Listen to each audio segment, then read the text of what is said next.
Test 1, 2.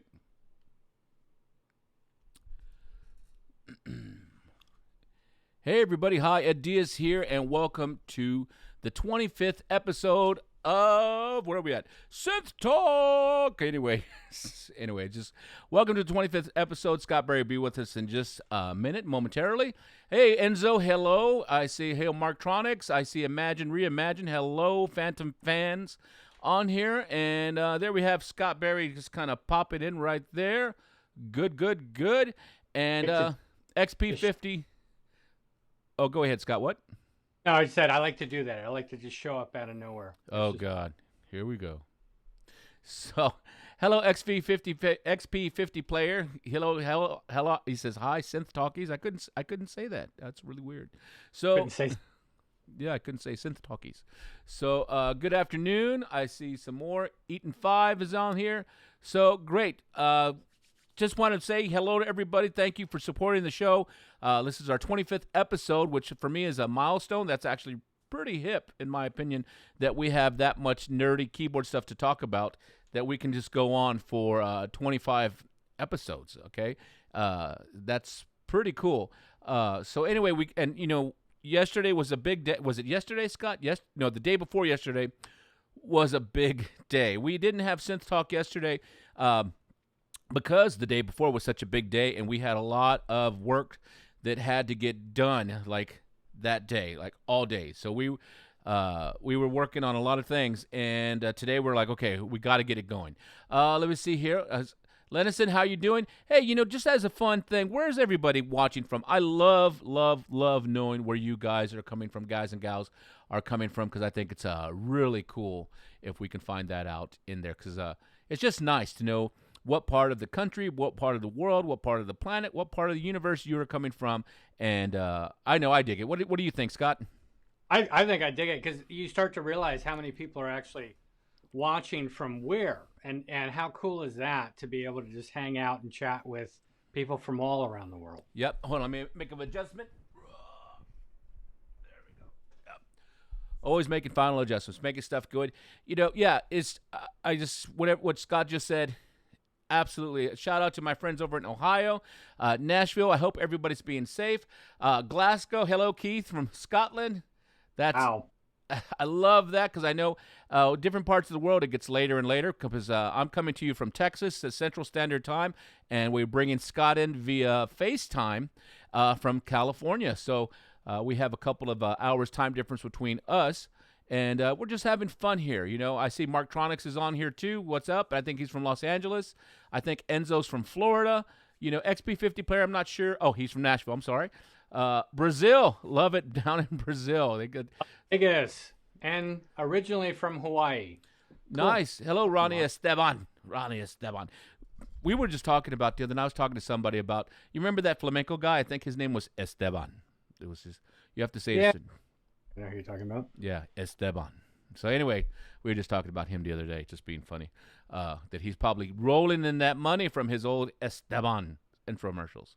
Anyway, okay, so at this point in the chat, the stream, we're just kind of just BSing, just kind of having fun, letting everybody kind of get settled and get your drink. I got today, I'm drinking my Zevia. Let's see, focus. My Zevia zero carbonated root beer. It's ginger root beer. It's ginger like Scott. Stop. Yes, focus right there, focus.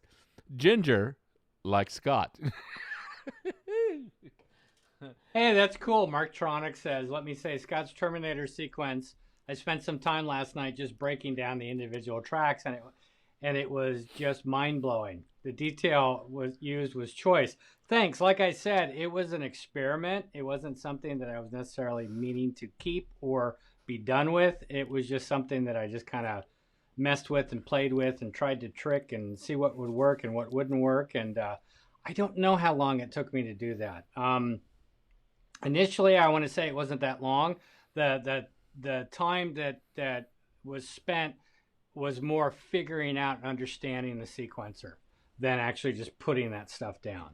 Because I think like the Mandalorian one that I did, which is only partway done, I did in an hour or two tops one night. I just decided to do it like I always do this weird stuff. I think I started at like 11 o'clock at night or midnight, and I had a clinic the next day, and I'm like, hey, this would be good. So Something. so you were probably no, you were at home, I think, when you did that. But I think if I remember correctly, you had a clinic in Los Angeles. Correct. You had to That go was do. at iHomey. That's right. Yeah, Yeah. yeah. So no mentioning of stores, because we love all of our stores, but we don't want anybody to get their feelings hurt if we don't mention them, because it's all I'm going to tell you guys is support your local music stores, and if you have a certain internet store that you're loyal to, support them as well. All of our different music stores can use the help in this time, and especially support them by buying Roland and Boss gear. Now, boo, shameless plug. So shameless plug. I mean, we've got probably some of the absolute best products out there in the market. And now, as we're getting into this stuff with the Roland Cloud and the integration and the Zenology and the Zen Core between things, I mean, it's just getting cooler and cooler. Yeah, hey, Kirill, how are you doing?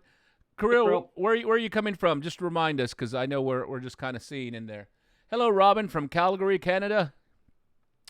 I'm trying to find for you guys. I'm looking on my Dropbox right here on another screen. Let me pull it so I can see it better.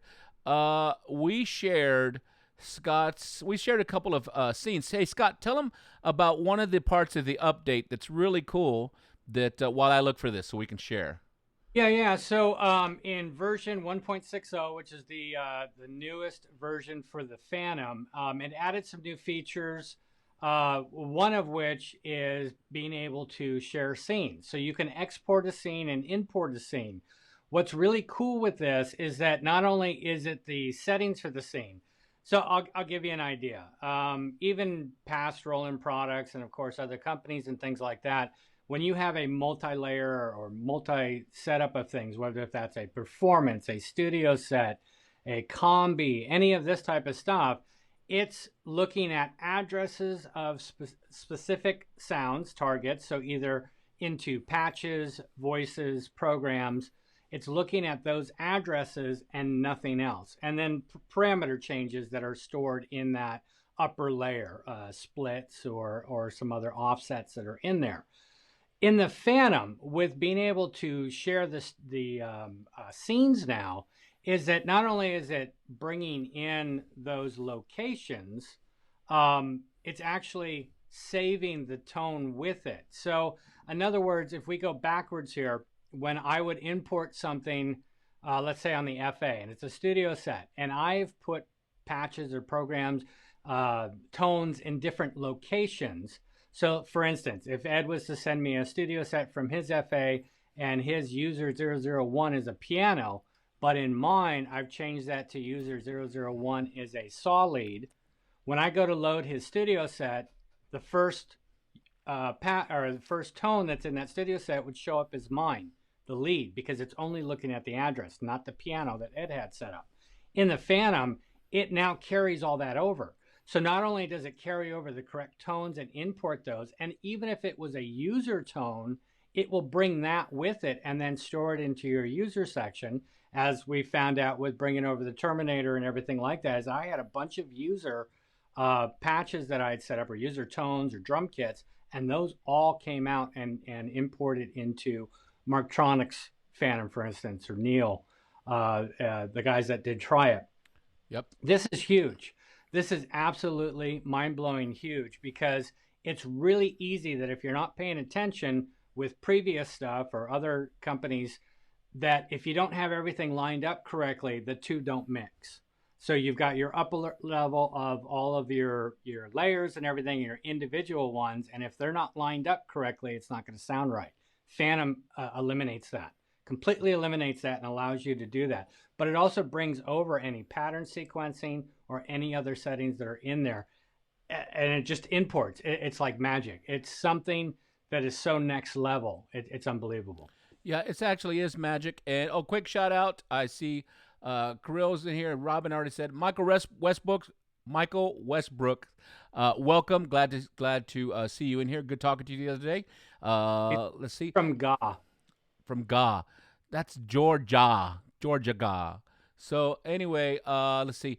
XP50 player asked, let's get started having some fun. But before we do that, I'm going to share with some of you, I don't know if all of you got it on Tuesday when we did this, but what Scott was just talking about sharing scenes from the Phantom, I'm going to share a scene that I created on that one, just a simple couple of tones to create a lead, and I'm going to Dropbox it to you, and you can just download the zip, open it up, throw it to a thumb drive, and you can actually import it into your Phantom if you want to play along with this. So I'll do that one now, and there's the one that I did.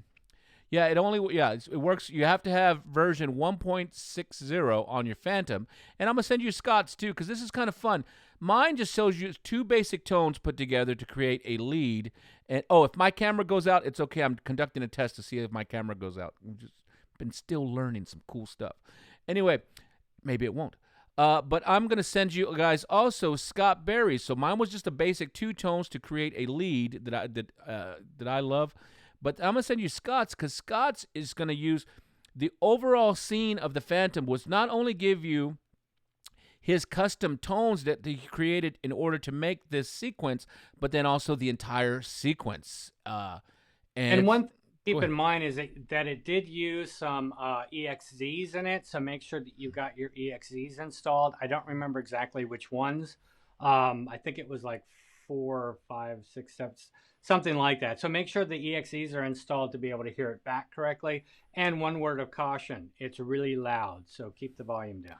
I told Scott it was loud. He didn't believe me, and I'm like, So when you play it back, just watch it. Just watch it. Let me see here. Hold on. Let me copy that link for you guys one more time. And all right, so I just sent you mine and sent you Scott's, so you guys kind of have some fun with that and see if that works. And this will be great. And then we're going to talk more about this. Let's answer a couple of questions right now. Yeah. XP50 player said, "Are there BPM encoded waveforms already in ROM?" Okay, and I'm going to say yes. Inside there are some waveforms that already have a BPM in there. Scott, you look like you wanted to say something as well. No, I think that's correct, especially on the PCM side. Yes. Because it's using the waveforms. The Zenology is kind of the Zen Core is a little bit different. That it saves more parameters because of the way the engine's built than it does like PCM and everything else. It's saving the waveforms as well. So, but yeah, I believe that's some of that's already, it's in there. Yeah, it's definitely in there. And you can go in there, if you're going to go into the tone editing, you can go in there and adjust some tempos, and you can do some stuff in there. That's the great thing about a machine such as the Phantom. You can really dig in. All right, let's see here. Let's see, Mike Roswick. Jiffy Box, he says, does the Zen Core hardware auto map to cloud like the Era Gear? Would you love to use XM for cloud control? Oh, that's a good question. I haven't even tried it yet. Real quick, Scott Berry and I were doing some documents, for synthesizer documents yesterday, and we were really discussing the System 8 yesterday, and we were reviewing how awesome the System 8 is, not only for synth, and because you can download plugins and you can download plug outs from Roland Cloud to use in it, but then also, I think, Scott, didn't we agree that pound for pound, this is probably one of the best controllers, not straight up just synthesizer, but if you were using it for controllers for a software synth, it's great. Scott, why don't you dig in on that a little bit? Absolutely, because every knob and slider is mappable. And in fact, Eric Persings from Spectrasonics had said that it still says the System 8 is one of the best controllers that works with their software. So that gives you an idea of the level that he puts it at, and that everything's mappable in there. How cool is that? I would assume that the Jupiter X and the XM are going to be able to do the same thing. Everything's mappable. Yeah. Are they linked yet? I don't know. Again, the Roland Cloud, they did a huge update and change. I don't know how far they are with all of that. That may be ready right now. It may be coming. I know a lot of the focus has been on the Zenology, and this is just the light version now, and the Pro is coming later. So who knows what kind of doors this is going to open. Yeah, so this is going to be pretty cool. And then Scott, just I think everybody knows. I don't know if it was secret, but this version of Zenology was to give you a taste and stuff. So the bigger version, where you can do a lot more editing, and I think also arrange your tones, is coming. So that the bigger one. So definitely, if you're not familiar with the Zen Core engine in your Phantoms, your Jupiter X, XM, your AX Edge, and your RD88 piano, get familiar, because once the bigger version of Zenology comes, it's going to open a lot more sonic doors for you. Just FYI. Let me see. So that was Jiffy Mac. Graham Monks. Hey, Graham. Hi from Coventry, England. He said, is there an easy way of putting in the fill-ins on the rhythms? Oh, so I guess when you're using the rhythm patterns in here. You know what? I haven't tried. Probably what I would try and do is trigger it directly from the pads. Here, I'll pull it up, Scott. Why don't you talk about it, and we'll see. We're talking about the rhythm, the rhythm patterns, correct? Yeah. You've got the intro and the outro and the fills. Yeah, I mean, one way to do that is to set up I would think a longer pattern, and then be able to trigger them that way, or set them up as their own pattern. And when you do groupings, you've got it set a certain way. That might be a little bit more cumbersome, but option. A lot of times when I think with Ed and myself, when we're doing any kind of drum stuff, we just go ahead and just program it in. Yeah. But this is a great question. Or, probably what you could do here is, if I wanted to, I would probably put it in I would go use the pad mode that's in here. So press the pad mode button, and then once that is selected, I would hit rhythm pattern. So let me just go ahead and show you very fast. I would go to single tone, which just temporarily clears out a scene. It does, just temporarily, so I can just have a blank spot to work. And currently there's no pattern in here. So let's go ahead and just press pad mode. And I am going to go into number 8, which is rhythm pattern. And if I wanted to see what rhythm pattern is currently selected on here, I would hit the rhythm pattern button right here. Once I'm in there, I can actually look and I see what it is, and maybe I wanted to go in. And let's go ahead and see what this. So pad 1, 2, 3, 4, 5, 6. Okay. Let me adjust my volume. Okay, so I would probably go ahead. Oops, I want to change. That was a rock. And I could actually change the kit. Pop it open. May take a look. And, I would use one of these. Let's see what this R&B one does. Oh, I think I like the fusions. Okay, I don't like that particular kit. So I can go ahead and choose a different kit. Okay, I can live with that one. So probably what I would do on here is I got it set. Okay, I would probably go into record, and I would start adjusting my drum length. Okay, and this is once again, this is for I forgot who I was talking to. Okay, so we got this in there. Let's set it for 8. I'm going to have it quantized, so that way if I'm a little bit off when I hit the buttons, it should be good. Count, and I'm going to do is wait note. And I would probably just go ahead and have this kind of go and just play it this way. So let's see what happens. Make sure you've got rhythm sync set up. Good question. Now, on this one, Scott, let's try this. I'm going to agree and disagree with you. If I put rhythm sync on here, it's just going to start automatically. Let's see. Scott and I, we're going to oh, no. Okay, so if I press rhythm sync, as soon as I press start, it's going to start the rhythm. I'm curious now. If I don't press rhythm sync, I can press wait note, and as soon as I touch the pads, will it fire off? Yes. So it should. So let's check it out. Let's see here. No loop or mix. Yeah, I got it on new, and I'm just gonna do it for 8 bars, and we'll just because I wouldn't want this to loop, because then it's gonna overwrite and it's gonna be a bunch of craziness. So let's just see what happens if I can switch.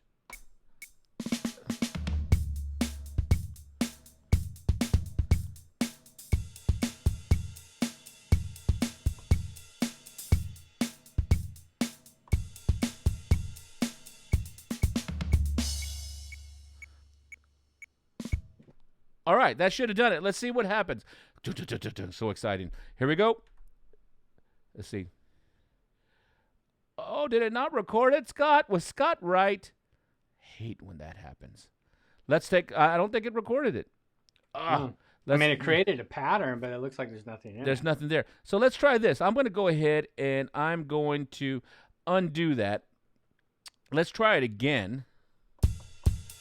Okay, and let's try it one more time, but this time I'm going to do Scott's suggestion. I'm going to do rhythm sync. Oh, before I do that, I'm going to have it so it's ready to go off of the intro. Let's see what happens real quick. This is how we learn. So, okay, get it going. Let's see what happens. Rhythm sync is on. Here we go.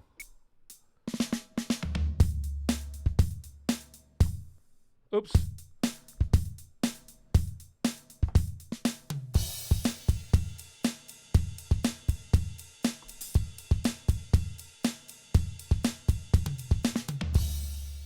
Okay, let's see what happens. See if that recorded. It didn't. I wonder why. I bet you. Let's see. Now, I can tell you exactly why. Why? Where are your drums located? What zone? Exactly. That was my next thing. Because if I look over here, everything is pianos. So let me go ahead and delete this, undo this. Let's go ahead and look. I bet you it's on 10. 10. Oh, wait. Here we go. 9. There it is. The drums is on 10. So let me go ahead and move this guy over. And let's try it one more time. Let's try this one more time. This is actually really cool. And let's see what happens. So I'll try my way first just to kind of see. 8 bars, 9 bars, that's fine. Wait, no, let's see what happens. Oops. My bad. Okay, did it wrong. I think when it goes, did you notice, Scott? I think it goes when you hit 1, it goes automatically into the verse. I think that's pretty cool. I think I'm going to have it trigger the intro, and I think it automatically went to the verse. Let's see what happens. Wait note. Cool. Here we go. It sure did. Oh, that's cool.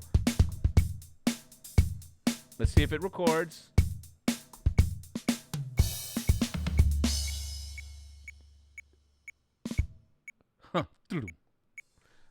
Let's see if it recorded.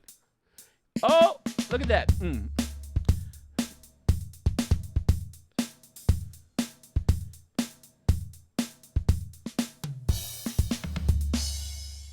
then wait. All right, so we learned something right there. We learned that you can. Who asked that? Let's see. Go back in here. Whoever asked that. Here it is in here. I think it was Graham. So yeah, we can go in there and do the drums this way. So we could have just kind of did a drum kind of vibe and control what goes off and record it this way. And just that was pretty cool. Like, I didn't know, Scott, that if you did intro, it would automatically, after the intro's over, go to the verse. That was pretty hip. And I went ahead on this particular pattern. I made it 9 measures because I knew there was going to probably be a dun at the end, a little hit at the end. So that's pretty cool. All right, let's answer some more fun questions. That was cool. I learned something. That can be kind of a fun thing to do in the future in there. Let's answer some more fun questions, Let's see here. Hope that helped you out, Graham. Let's see. What's up, Garden House? He says, hey, guys, greeting from Holland. Love it. And, oh, okay. So Michael Westbrook just asked, so the sliders can send CCs. I was teaching a class the other day, and I realized something, Scott, because I'm always learning because I'm kind of a bozo. And check this out. Oh, let me go ahead. Switch this. Did you guys know? Check this out. Okay, on the left side of the Phantom, we have the Assignable 1s and the Assignable 2. Doesn't matter where we are in here right now, but this is per scene. Well, let me stop that. Here, check this out. If I press and hold Shift and hit Assignment 1, if you notice, it's going to say that is a scene edit. So now these can be assigned to specific things in the scene. Yeah, and we'll save in the scene. So that's in assignment 1. If I have this on, and it assigns to the scene. Now check this out. I didn't realize this because I didn't read the manual correctly, or I just my head's all over the place. If I hit assignment 2, watch this. Shift assignment 2, so I can see.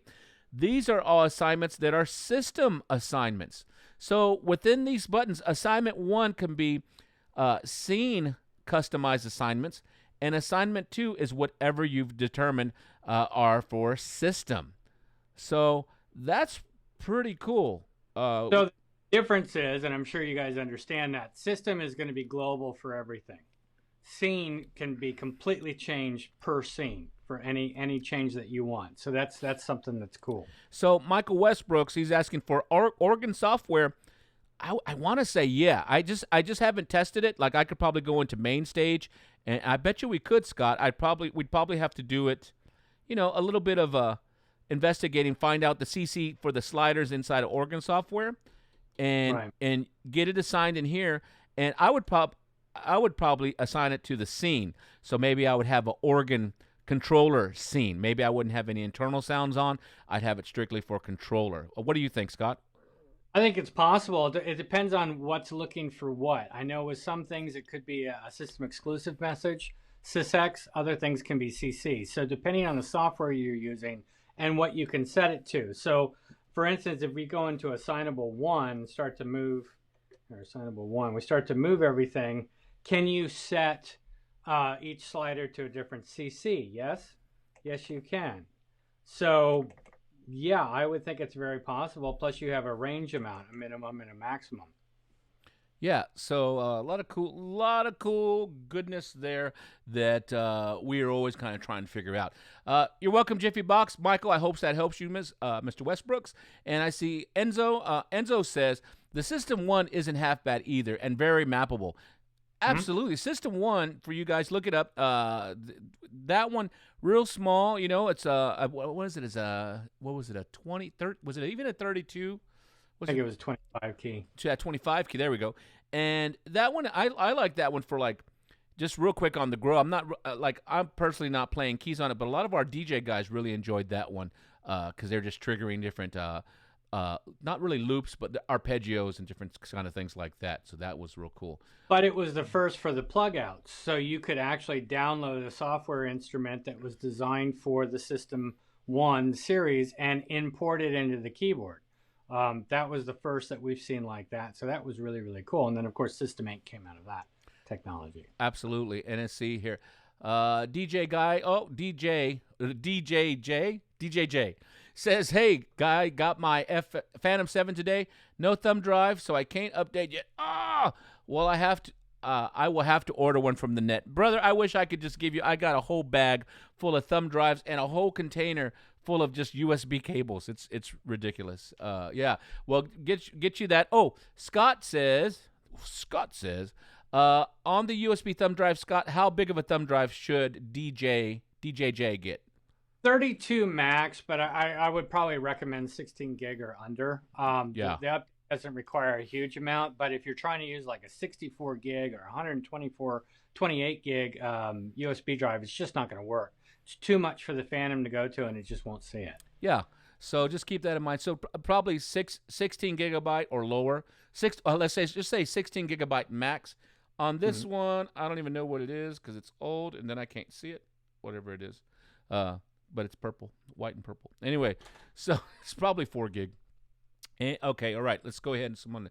Christopher Fry over there in South Africa from a different land down under. Yeah, it sounds like what did he say? He was up all night or something. Do you see that? Yep.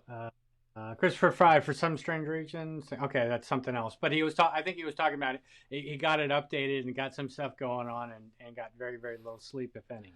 That happens a lot of us, Christopher. Make sure you get your sleep. Maybe, have your sleep.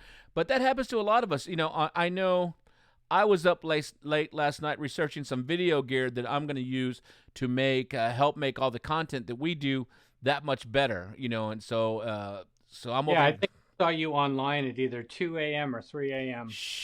Your time. Is that right? Stalker. Someone's watching me. Just happened to glance over there, and I'm like, why is Ed up at this late hour? Because I was on the a website looking up. I'll tell you guys, I'm looking up this thing called the Atomos Shogun 7.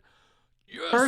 First tell them about the cool thing that you did to your camera, because they're all familiar with you constantly reaching over to turn your camera back on because it would shut down. So explain to them what you did, because that may help somebody else. Oh, that's cool. So my front camera here, woo! It's a Canon EOS R, for those of you that are knowing. And I love the Canon EOS R because it takes killer pictures, but also killer video. And then also it has a clean HDMI out. So that way I can plug my HDMI into it. I got a clean HDMI out. But the issue I was having, two issues, was one, I couldn't get the autofocus, the little thing would come up on screen. And I made a setting in there, and I have to look, I think it was live setting. And so now the little focus doesn't come up. So I can put something else in front of it, focuses in, and then right back on me, and you don't see any little focus box. But then even bigger, and I don't know why it's doing it, Scott, right? Because I don't have it hooked up to the computer like I thought. Now it's not shutting off after 30 minutes. I don't know. Maybe it was that one setting. I think it's called live. I'll have to check, and I'll share it with you guys because it's actually really cool. So now my killer camera is doing so killer, and thought I was going to have to get a new video camera to kind of get over that. But now I don't have to get a video camera. Now I can get this Atomos Shogun 7, which allows me to take 4 different camera feeds and put it on one SSD hard drive. So that way when I do videos, or we do videos for Roland or my channel, it all just comes out separate, isolated feeds, and then I can make it easy for editing. You guys don't even know. I was up late last night just being a nerd and watching videos and learning. I already downloaded the manual because I'm that kind of nerd. I downloaded the manual. I was already taking notes. It's freaking awesome. And now I just got to get it past my boss, a.k.a. the wife, and figure out how to get it. But I'm getting it. Is tough. Yeah, I'm getting it because I have another camera here that I'm going to sell, and I'm going to get it. You guys know how it is. Gear is gear. Got to have gear acquisition syndrome. Love it. Love gear. But this gear actually going to help better content and also help all of us out there in the synth community. Let's see here. What else we have? Let's see here. His is good. XP50, you can't record directly in sync without playing manually or triggering. I think, okay, I'm following the line. See here. I love it. You guys say here and there. XP50 should use rhythm sync like Scott did, but then we first saw. I love it. I love when everybody's on here. Ed, first you have to select record on the 10th zone. What are you, new? Yeah, sometimes I feel that way. So that's cool. That's just really awesome. It's just really awesome. That tells me you guys are doing your homework and just getting better. Look at that. Everybody's in the no loop or mix. Okay. Dude, I love it. That's awesome. That's awesome. Let me see here. It moved again. What? I'm trying to get in here. Okay, I love it. This is awesome. Send back the instrument. This is awesome. Oh, good evening, Tim. How are we doing? Well. Okay, and Diamond Pick, he said, just joined. Did you guess the update thing sorted out for the last 15 expansions? I think we did get that. Okay, Dimapic Studio was asking, did we get the update thing sorted out from the last 15 expansions on the Roland Cloud? And yeah, on there, and Scott, feel free to jump in, just go I make sure and don't say something goofy or wrong. But what I kind of noticed is when on the video, I tried to put EXZ01 and 02, and I already had them in here but I was trying to get, what is it, Scott? EXZ Supernatural 01, which is piano, and EXZ Supernatural 02, which was EP, and I just had a brain freeze. And so it's like I just literally put the wrong files in there. And if you watch at the end of episode 24, we got that figured out. I just kind of like, Durr! So got it figured out, and so I have them both inside the Phantom now. So it was an Ed deal. It was a my thing. So yeah, we got that. Yep, Michael Westbrook. Yep. Oh, Michael Westbrook. What is this Roland Cloud you speak of? So I'll put. Yeah, go ahead. Talking about the controller for the B3X software that Eric Norlander did. Him and his team. Yeah, that's awesome. If you can get it to map, please share it. I know somebody did with the VR, an actual VR09 or a VR 730. They mapped that to that app, and it worked perfectly. So I would think, yeah, everything's going to be the same. Go ahead, pick back up. Sorry. Oh no, it's cool. I was going to send him. You guys can kind of look. I was trying to find where it says. Is it rolandcloud.com? I was trying to find so I can get you guys that aren't aren't down with this, it's where Roland's going to start putting all of their sounds. Here, I'll put it in the chat just in case you guys want to look through there. There's different videos you can learn. There's different ways, like a free account. Then there's other variant accounts there where you can choose how deep in you want to get there. But there's a lot of content on there for you in this. For all Phantom EXZs and everything, the Axial site has been, the Phantom has disappeared from that and moved to the cloud. So all the EXZs or EXZs are all sitting here in the cloud. Now, you don't have to have a membership. All you have to do is sign up and pull down the cloud manager. And then you have access to any of that stuff. But you'll also be aware of newer things. Part of what's awesome with this is that everything's coming down to just going to one place. So you will be able to find everything for your Jupiters, your Phantoms, the RD88, any of that stuff will all be there. And it just makes it a lot easier. Oh, cool. Christopher Fry just asked, for some reason, my single tone button doesn't work. When I press it, it asks me if I want to save the changes to the scene. No matter what I choose, it doesn't light up. What's wrong? Here's probably what the problem is, and I will show you because I had the same problem too. So let's say right now, okay, I'm inside and okay, I'm just messing around, kind of doing stuff. Didn't save anything. But if I go to single tone, now since I technically edited some stuff, it's going to ask me, hey, do you want to save the changes? Okay, so what this is just asking you, okay, the Phantom's asking you, hey, I noticed you made some edits, some changes. Do you want to save those before I blow them out temporarily to a temporary scene? And if you said yes, it's going to go ahead and write that, okay? Same thing again. If I go to single tone, and if I say, oh, I don't care. Then if I press no, it'll go to single tone play. It should go to single tone play. Another thing also, let's go ahead and go back. It's like the other thing I think he's saying is that the button doesn't light up. Oh. I don't think it did. I don't think it does. Both on 1.6, I don't think it lights. Let's take a look. So boom, boom, boom. Okay, single tone. Oh, it doesn't light up. I don't think it lights up. I don't think it did before. We'd have to go back to the video because I can't remember. No, the one that you want lit up is Zone View, because Zone View is once you're in there, you can use 1, 4, 8, or 16 zones, but it doesn't light up. I don't think it does. I don't think it ever has, because it's just a way to get you through there. It's not something that you need to know where you're in, like such as chain mode or zone view and stuff like that, or select. I don't think it's meant to light. Just FYI. All right, let's go ahead and add some more questions. Man, I got to tell you guys, I'm having this is so much fun for me too. I hope it's fun for you guys in there.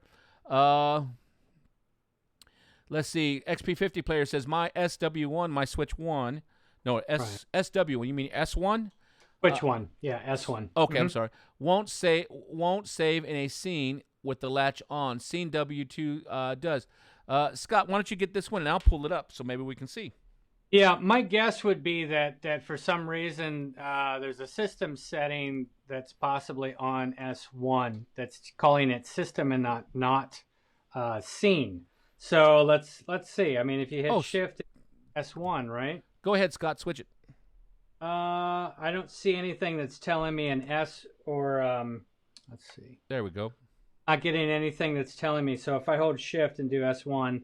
It's not telling me if it's system or not here. But if I go into menu real quick and I go into system, I come down to the S1 buttons.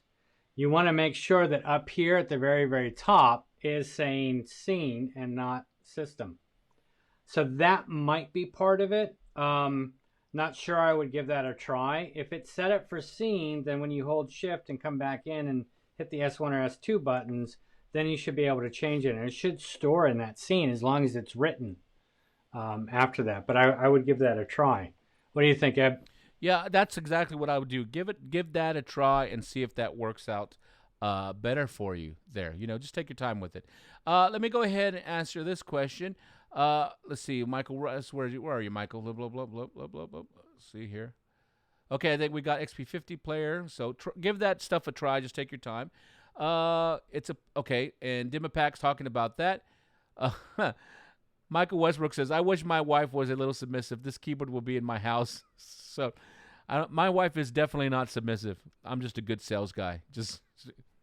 but she knows my trick, so that doesn't help. Or you just buy it for her, and then she goes, "What the heck am I going to do with this?" And you say, "Well, can I keep?"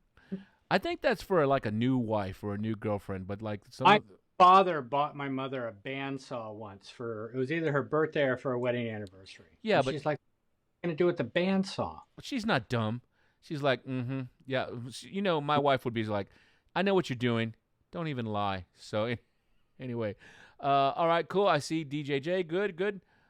Where is that Gene dude? Yeah, where's Gene? Where's Gene? I don't know. Maybe Gene's in the jail. No, I don't know. Where is Gene? Someone wake him up from his nap. Okay, Michael Westbrook just asked, does the Cloud have sounds for Juno DS61? And let me show you this. Actually, no, not at this time. But if you go to axial.roland.com, and I'll put it in here in the link for you, axial.roland.com, you can go ahead, go there for free. And if we take a new look, no longer is the Phantom in there, but there are still things in there for the FA, the RD, and the Juno DS61. And you can click on that, and you can download different expansion for boards for the Juno DS61, and even the XPS30 for all of my people outside of the U.S. that have an XPS30. These sounds will all work. You can download all of these for free, and then with the Juno DS61, you do have one virtual expansion slot where you can go ahead and load these. So go ahead and try them out. See the one that you like and keep that one in there. For most of you guys that are out there gigging, I love the Studio Collection is always a good one. The Key Collection is a good one. It just depends for the gigging guys. The also show the XV. I think there should be an XV-5080 library in there too. Yes, sir, there is. There's actually XV-5080 Collection Bank A, Bank B, Bank C, D through G. They're in there. So those have to load in through the Librarian, so you'll need to download that from the Roland website. But yeah, that even opens up, and those go in a different spot. They don't take up the virtual slot; they actually go into the user tone area. That is a great tip right there. So what Scott is actually telling you, if you use the Librarian that you can download for the Juno DS, Scott, you're telling me that I can load all of these A through G XP5080 sounds in my Juno DS for free? Yeah. Absolutely. And I think all of them will fit. I'm trying to remember the space allowance that's in there. And I can install one of the EXP expansion boards as well. So absolutely. That is pretty nuts. That's pretty nuts stuff there. So that's awesome. That's there for you guys, just so you know. All right, cool. Let's see here. Blah, blah, blah, blah. Bahram, how are you? See? Bobcat, I think I'm going to sleep. Go to sleep, Bobcat. I don't know where you're coming from, but if you need to go to sleep, go to sleep because you can watch this on the rewind later. Some of the guys actually go ahead and watch this while they're in their studios, kind of getting ready, or listen to it. I know I listen to different podcasts when in there. Okay. Yeah, but we kind of gab and babble and go through stuff. Some of it's informative, some of it's not. Yeah, that's cool. All right, let's see here. Hello from the Philippines, 3 a.m. here. Oh, my God. Okay, let's see here. It says, although my question is unrelated to Phantom or Cloud, is it possible to have a sidechain compression effect on Juno DS? What do you think, Scott? I don't know. I can't think of what's in there effects-wise off the top of my head, but definitely external. I don't know what's in there, so I'm not sure. I'm not sure on that one either. I know on some of the other synths and some of the DJ-oriented products you can totally do that. But you know what? Sidechain compression is not something I really do that. I need to get a better grasp on it so I could just pull it off when I need to. But it's not something that I really use in my music production. But you know what? I think that's going to be a resolution. I'll learn that. See if I can do that in there. I'm not sure. Sorry. Hopefully you didn't get up early for that. So we'll see. Robin Spears, it says, hey, it's weird. I've been successful with every update so far using a 128 gig flash drive. Lucky, I guess. Right. All right. So first of all, stop the bragging. No, but second, if you formatted that in a Phantom, it probably partitioned it, so it would trim it down. But I would not recommend something that big. You've been very lucky, Robin, and that's awesome. But yeah, if you did format it in the Phantom, it would probably partition it down to 32 gigs or something like that. Which is awesome. So stop showing off. Okay, cool. Enzo said, as a side note, For anyone who wants a System 1 through, please buy System 1, though please buy new because you'll get the software for free unless you have Roland Cloud Ultimate. Then you'll have everything anyway. Okay. Well, yeah, try that. I don't even know. Yeah, get that.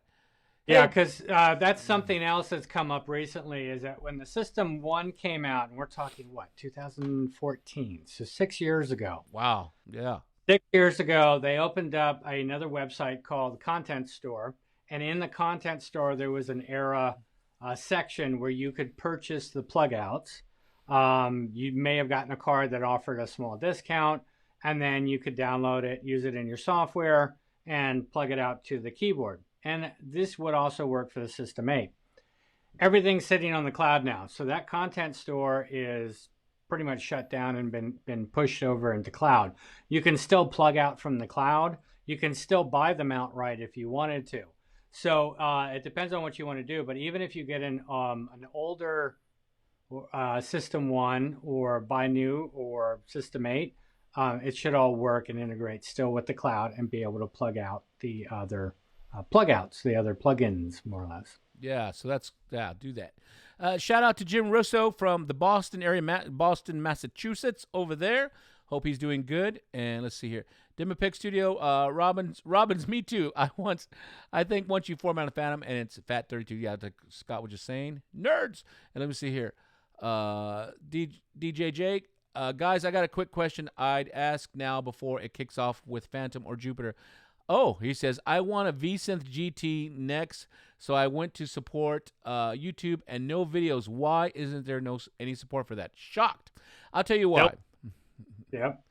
I'll tell you why. Well, V-Synth GT came out in 2007, and I own mine, by the way. Good luck finding one, but because they're killer. It's just, I don't think our YouTube product support was really taking off at that time. It just really wasn't. I know. Oh, when did YouTube start? Was it 2005 or 2006, somewhere in there? I think it's 2006, and I think I started my channel in 2000. Was it 2006? I could look real quick. Anyway, I'd have to check and see when the Roland Product Support YouTube channel. So it's I think it was after that, because during that time, before the computers were so much stronger as they are now, and the cameras, and we learned about HDMI's and streaming, it was a lot harder to create content and a lot more costly. You go back to the phone that you had back then, the cell phone, the flip, all those things. Like, yeah, okay, video was really bad. Yeah. So I think that's why DJJ. I've considered doing some V-Synth GT videos on my channel just for fun. But, I'm just so inundated with what's going on right now. I just haven't had time to do that. But once I get this Atmos Shogun Ninja, woohoo, maybe I'll do some. So keep out for that. I can't wait to get that. I don't care. Let's see here. I'm just trying to catch up to Ed and some of his gear. And it's like, I haven't even gotten that far. And he's already jumping into something else. He's completely going somewhere else. You're like, I'm never going to be able to keep up. No, don't keep up. You will lose. No, so it's not a competition, Scott, but you will lose. No, we're just having. I just love gear and I love keep learning. I'm actually surrounded by 4 different monitors here, so I can see all the different things going on. Says I'm a nerd, and my wife just like whatever. All right, cool. And Christopher love it when we say Z. Yeah, I've decided to start trying to say EXZ because of my brothers and sisters, my brothers in Australia and the UK, because they sound cool, and I'm like, I want to sound cool. And then also, I was having trouble saying EXZ. It's just EXZ. It was just hard for me to say. So EXZ is kind of like more fun to say. That's probably why. What's up, Douglas Carmichael? Hope you're doing good. Let's see. Oh, it jumped. You have to change your name to DZ. No, because I'm Ed Diaz, but Ed Diaz Z? No, Ed Diaz Keys. Let's see. So, right there, right now. Okay. XP50 player said they used to program MIDI converter box to convert SysX from the VR760 killer VR760. If you guys don't know, for the BX3 plug-in, man, you're going on the way back bus there. The VR760, Scott. I think that's when we first met. Was that 2002, 2001? I think. No, I think the wasn't the 760 the one that you demoed at NAMM when Roland was still in the big arena. No, I think that was the VR 700. VR Was 700. it 760? Oh, VR is the yeah. Yeah, that was the first one. Look up that one. That one's really cool, and you see that a lot of gigs. That's the first VR where you had. I think that was the first when you had organ and piano and synth and the way it was allocated, really for a live player. So yeah, you're probably right, XP50 player, on that one. Some of those old boxes, and that thing's probably going on at minimum. Probably, I want to say close to 20 years now. It's probably like 18 years old, but they're still killers. Good, Chris. I'm glad you figured that out, Christopher. That's awesome. The new Roland Cloud manager is next level. Awesome. Bandsaw. I nice to see. Christopher Fry says, just to be sure, when I import the SDZ soundbacks, I use the import tone function, right? That's correct. The EXZs go through the install, and the SDZs, yeah, should go into the tone import. And don't worry, we are working on content right now. During this whole pandemic, I know a lot of us are normally traveling, and we do a lot of content anyway, but now the content has really ramped up, and so we're just trying to keep up. And it's doing this kind of stream, and your support here on Synth Talk has been great for us, and I'm hoping it's great for you as well. If you're digging this stream, please consider subscribing to my channel if you would like, Ed Diaz Keys, and then also Scott Barry's channel. And then if you want to also, please consider subscribing to this channel, putting a like, and then also putting the receipt notify so that whenever new content is put up, you can do that there. And remember, this is Synth Talk. No, anyways, I just love that. Synth Talk. Anyway, so just let us know. And we're just kind of having fun on here. All right, let me see here. Enzo says, it's funny. My wife told me, you're buying me that Phantom. I want the Phantom. I said, okay, done. So that one wasn't a hard sell. Wow, that's a pretty awesome wife. That's magic. He said, this is the Phantom you want. This is the Phantom. Yeah, that is awesome. Yeah, she's a keeper. She's a keeper. Okay, cool. Christopher Price says, my dad bought my mom a sound system, a 70s TV, and a recliner. He's the master. Yeah. Wow. I actually had that backfire on me. So when we built a house here a couple of years ago, I bought a brand new on, Black Friday, Thanksgiving, November. I bought a 65-inch 4K TV for downstairs for the main area. Well, I'm always up here in my studio, and I bought a sound bar, just 2.1. And I was like, this is great. This is great. But I'm always up in my studio, so my wife ends up being the one that really uses it. And so one day I went down, a couple months later, I went down from the studio, and I wanted to watch a movie down there. And my wife said, what are you doing? I'm like, I'm going to watch a movie. She says, not on my TV, you're not.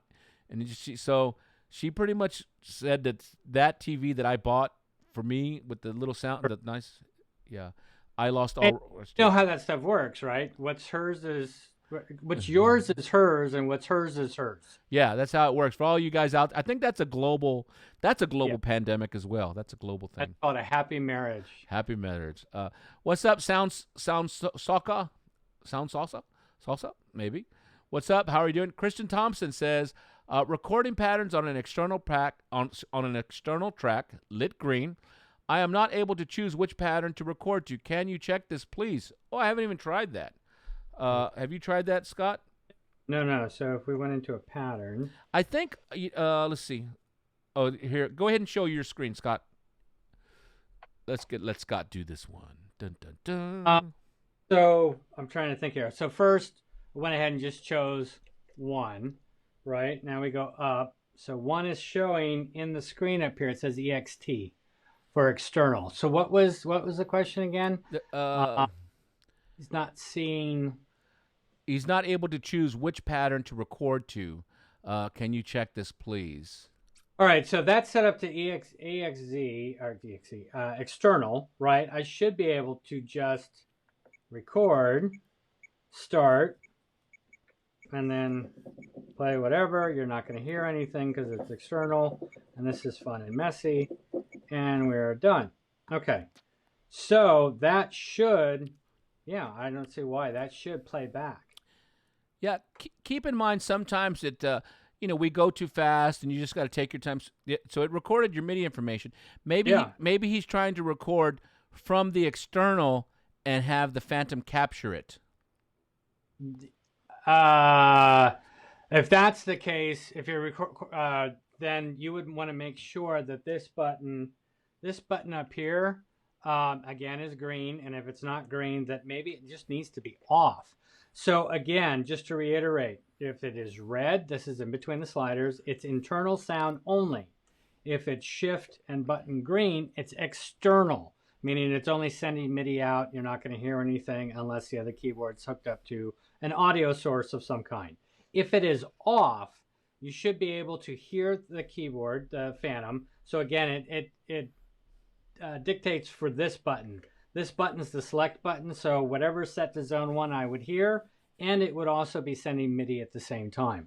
So that's one of the things to look at, is what is the button set up for. And then again, when you're recording, is it showing external setup in there, or is it internal? So if I change this to internal again, you notice how that EXT disappears. There it is, it's on. And if I just turn it off, it just stays to whatever the last one was. Yeah. Okay? Yeah, so just give that a try, and hopefully it works out better for you in there. So that'll be good. All right, let's see here. Michael Westbrook says, I see the RD88 is top dog. What makes it hard for me to give up? Make it hard for me to give up the MX88. The RD88 is actually the new dog. The top dog on the RDs is the RD2000. Go look at that, Michael Westbrook. RD2000. It's a killer. That one's a killer right there. You can layer up to 8 sounds. You can go ahead and use it with main. It works killer with main stage if you want to get into that. And also, I've had different keyboardists that go on world tours will sometimes use the RD2000 as their master controller for everything. Just pretty much the master keyboard for everything. So RD88 is awesome, but also check out the RD2000, and that will make you a believer.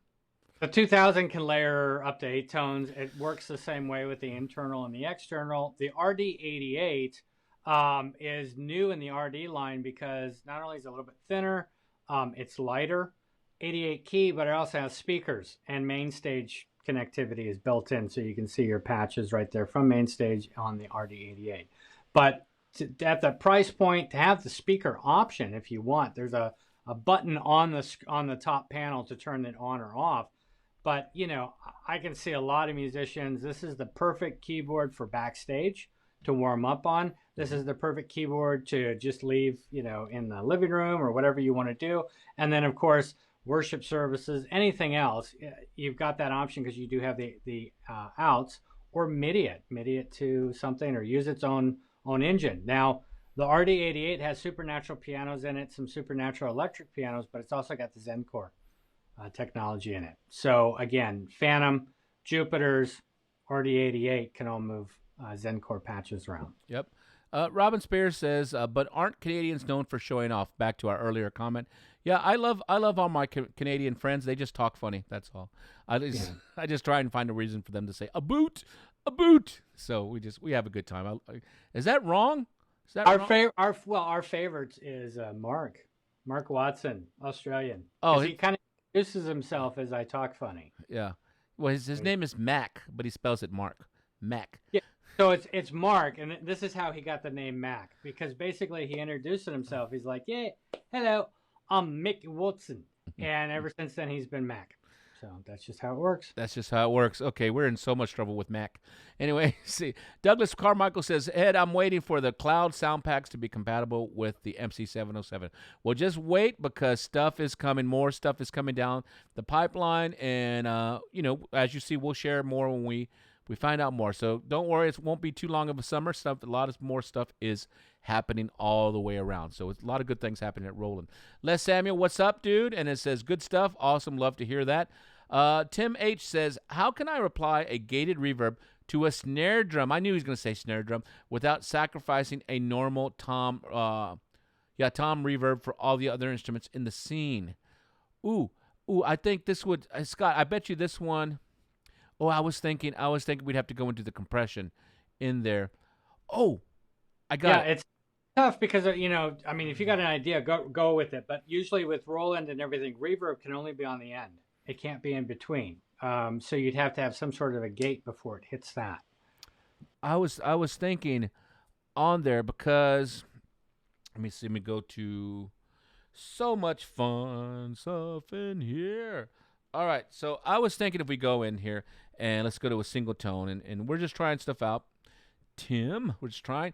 All right, so I'm gonna go into my drum section here and okay, got a drum. All right, so probably what I would go and Scott, help me out with it. If you see something that's kind of cool or not cool, we'll just figure it out. Probably in here, I'd probably go into my tone edit, and as you guys know, we went through this on an earlier video.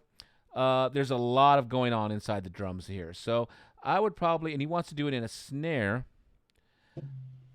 Okay, that's the master effect, so that's everybody, and he wants to have a particular effect on the snare. All right, so at first, Scott, I thought maybe we would go to the kit compressor, but that's a compressor, so that's wrong. I'm trying to think on here. Okay, I'm trying to look in here. Yeah, and what Scott was saying earlier, that everything goes at the end, so you can have different amounts of reverb or chorus for the end in there, so that you probably already saw that. I'm just looking as well.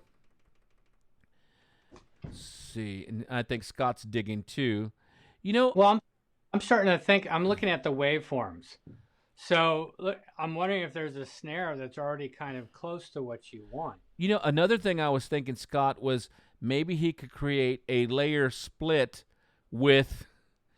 Yeah. Okay. So it looks like there might be some snare gates in here. Here, flash your screen, Scott. Let's see if we can take a look. All right. So it's hard because of the reflection of this thing. I don't think I can change that at all. Loser. Yeah, I'm working on it. But anyways, where I'm sitting is I'm looking in the instrument waveform, and I just let it all the parcels show up. I hit enter, and now I'm starting to see different snares that are in here, and I could replace it. I'm guessing the snare with the G is a gate. I'm not positive, or something similar. I could be wrong on that. I'd have to look at it and listen to it. But this might be an option. So not sure. This is, again, but it's like usually, even when you look in the kit MFX, it's got an EQ up here. What are our different options? Because this is gonna affect the entire kit. There's no other way around that. So it's almost like what you have to do is you have to have the initial sound, because you can put a different waveform on each key in a drum kit. That sound probably has to be close to what you're doing, or you need to try and record it separately or send it out separately. In other words, maybe the thing to do is, if you're running in the pattern sequencer, is do your main drum stuff minus the snare as your pattern, and then create another pattern track in a separate zone that has the snare with that gated effect that you want in it. Another thing I thought, Scott, is this maybe, let me see, maybe we could also go into here and let's say we're doing this snare. Okay, what if, and this is kind of crazy, what if we erased, we just took out the sound, so this one doesn't sound at all. So this one doesn't sound at all. Let me see. Okay, see. Okay, let me see here. So I'm kind of thinking where I can make the wave gain, it's still sounding. What if I was to make it, let's see, not tone initialize. We'll do, I guess this is a tone. Let's see what happens. Dun, dun, dun. Oh, I just initialized everything. What I was thinking, Tim, is that maybe we go in there. Here we go. Maybe we go in here and actually create a split, create a layer essentially, and we take out this particular tone and have it to where it doesn't play. Sound? Yeah, it doesn't sound. And then you layer another drum over there, but then you split it to where only that drum sounds, and you put a particular gate to there. So you see, it would almost be, I'm just guessing, I would probably, if I had to do that, if it was something I really wanted to make, I would probably go in there and create a custom drum kit. Either what Scott was saying, choosing a waveform that way probably was what I would do. Or if it was something really that I just couldn't get going, I would go ahead and empty out whatever's here and make it so it's not, you can't hear it. And then I would go in there and put another layer of drum underneath it, and then really go in there and tweak that drum. So maybe that way, but that seems like a lot of possible work. Oh, here we go. So, yeah, because it's like the other thing that I was thinking about too, because each instrument can be separate wave. I'm looking to see if there's a MFX send amount per instrument, because that's another way to possibly do things. Do you know if that's in there, Ed? I don't know offhand. In there, like MFX kind of send to each instrument. Yeah, so yeah, well, basically, yeah, just the send amount per instrument. I'm pretty sure there is an option for that. It probably, I would probably think an instrument common area in here. Let me see, maybe not. Instrument wave down at the bottom. So we're looking real quick, Tim. See what yeah, not there. I'm looking at the wave filter. And no, I think there's. I'd have to look more into it, but it's an interesting thought process. If that's the case, let's say we can do this. Let's say we can tell how much each instrument gets of the MFX that's over the entire kit. Then, if that's the case, then we can bring everything else down, or give it very little send amount, and just have whatever the effect is we want on that snare to be cranked, and then allow the reverb at the end of the chain. In other words, the master reverbs pick up everything else. Yeah. So, yeah, that's a good question. But, yeah, so we might have to do a little bit of custom. You'd probably have to do some custom stuff on there. But try Scott's way first if you can, and go in there and maybe find a waveform for the snare drum and see if that kind of helps. Sorry, I hope that helps a little bit, but a lot of this, everybody, when you're creating this, a lot of custom stuff, and it really helps you really dig in and learn the instrument, then there are going to be certain limitations or just different workarounds that you have to do to get what you're trying to get sometimes, okay, because everybody's very specific. But, good luck. Hopefully that can do that. DJJ, yeah, I might have to do some V-Synth GT videos. I just love it. I don't really even want to necessarily teach on it. I just like playing it. It's just fun. Let's see here. Yep, Robin says there's a ton. Let's see here. Let's see. I'm just trying to go through because a lot of questions and stuff. But I think if you guys like this kind of stuff, just let us know because we're just doing a hang and stuff. We haven't even really played the keyboards that much, just kind of showing you. And but I think that's what everybody wants right now, Scott. I think they kind of want to talk about, this is what's going on with the keyboard or Roland Cloud or whatever, and just ask some questions. Because obviously a lot of us guys and gals that work for Roland haven't been in stores, so it's kind of nice that Scott and I are here for you this way, so we can kind of talk about different things, and hopefully that helps you out. Yeah.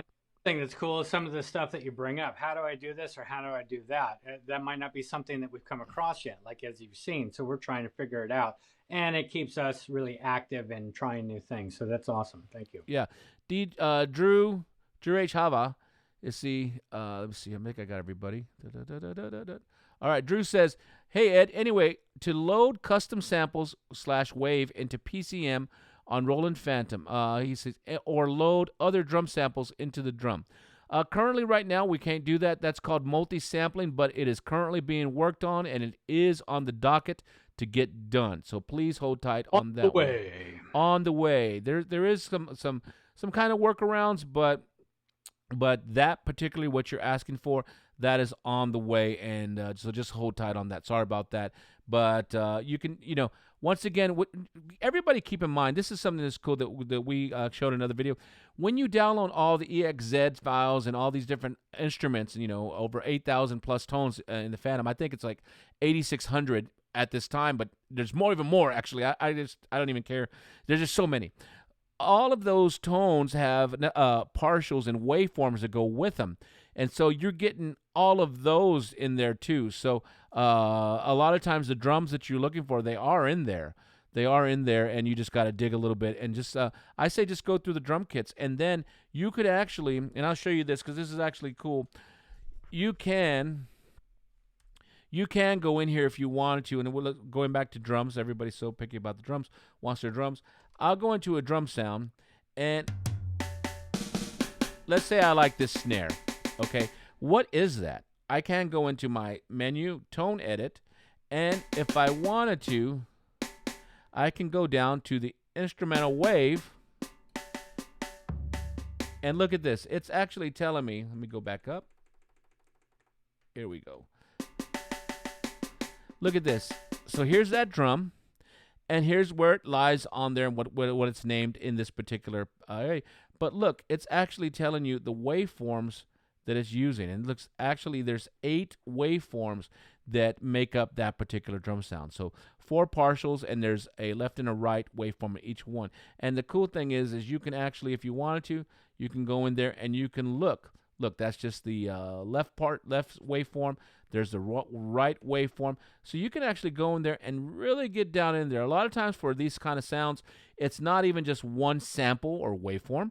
It's actually multiples that make up that one sound and give it the depth and what you want in there. So on this bass drum, for example, this is a really fun way to go in there. So I would encourage you, and don't worry, multi-sampling is coming.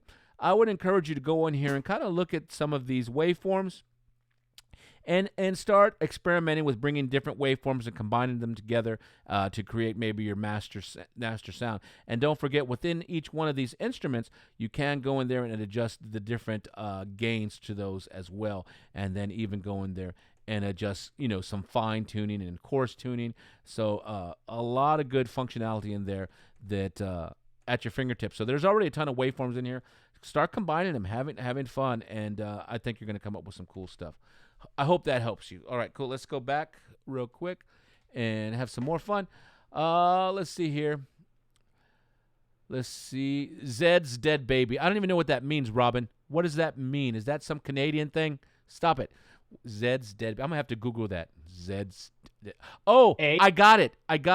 It's from Pulp Fiction. I got it, Robin. I'm with you. Zed's Dead Baby. That's right. Is that motorcycle belong to Zed? Who's Zed? No, she says, who's Zed? That's Pulp Fiction. Yeah, Zed's Dead Baby. That's right. Oh, okay. That's awesome. All right, cool. I got you, Robin.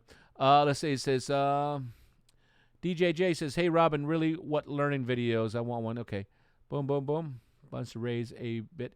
Yeah, the Phantom is killer. And, yeah, I always take a V-Synth GT out with me when I go gig. I just love it. Love it. But I've already taken the Phantom out to a couple of gigs months ago, and I'll probably take the Phantom and the Jupiter X soon, which will be hard for me because I just love my V-Synth GT so much. But we'll figure it out. Douglas, I'm glad you're loving the lush sound of Zenology every time you use it. Awesome. Will they include the VRO9 in this cloud? I'm not sure, Michael. We'll see what's in the future. I don't have all the plans, but eventually probably all of the sounds from Axial at some point will probably be ported over into cloud, so that way it will be one stop. What do you say, Scott? Yeah. Well, the thing is, like in the VRO9, whether it's the B, the V730, VR730, or anything like that, you've got PCM sounds that were in there. But for the organ, it's the supernatural tone wheel organ. And I don't know at what point or if we will ever see supernatural technology in a cloud form. So that's a good question. Now, there might be other organs that they come up with or something like that would be like that, but I don't know if we'll actually see the supernatural sounds. Cool. There. Here's a good question from Les Samuel. He says, which is better, V piano or supernatural? Talk amongst yourselves. No. That's up. I mean, people are really, really loving the new Supernaturals that came in with the new update. Other people love the V piano because you can customize the tuning. You can customize so much about it. So it comes down to what works for you and what do you want. I mean, you may want a specific type of piano for this recording and another one for that. So just go with, there's not a better or whatever. I think the V piano has more options in it for tuning and note characteristics and other settings than the Supernatural pianos, but it's up to you, man. Yeah. You know? Ultimately, and here's the funny thing, Les, is with V piano, Supernatural piano, even some of the killer PCMs. But it's so funny here in the States. So I'm not sure where you're at, but there's still a lot of the gospel churches that love an MKS 20 sound module from Roland, and the MKS is actually the sound module version of an RD 1000, which was produced in 1986, and it was the first RD. So the MKS 20 is still highly sought after, even though when you listen to it, and I'm not dogging it, but it definitely sounds like a mid 1980s piano versus what we're doing now. Scott, did you want to add to that? No. Okay, cool. So just so you guys know, that's something that. So ultimately, the best. I love the V pianos, but then again, there are certain PCM pianos where I just dig them. So ultimately, it's what you like. Very cool. Good. So I hope that helps. See, I think Michael Westbrook's trying to figure out how to get the RD2000 around his wife. Write her a love song. That always works until you get married and they realize, I know your tricks.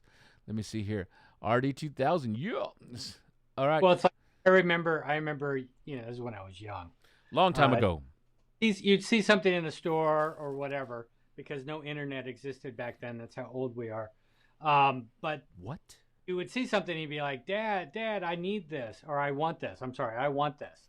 And he'd be like, No, you don't need that, whatever. And then I started to learn that when I said, I really need this, that's what it took. So maybe you could try some Jedi magic like that you need this. Not that you want it, that you need it, might be able to get it to go over. Or buy her something really, really shiny and then just run out the back door and get it done. Whatever. He's a big talker.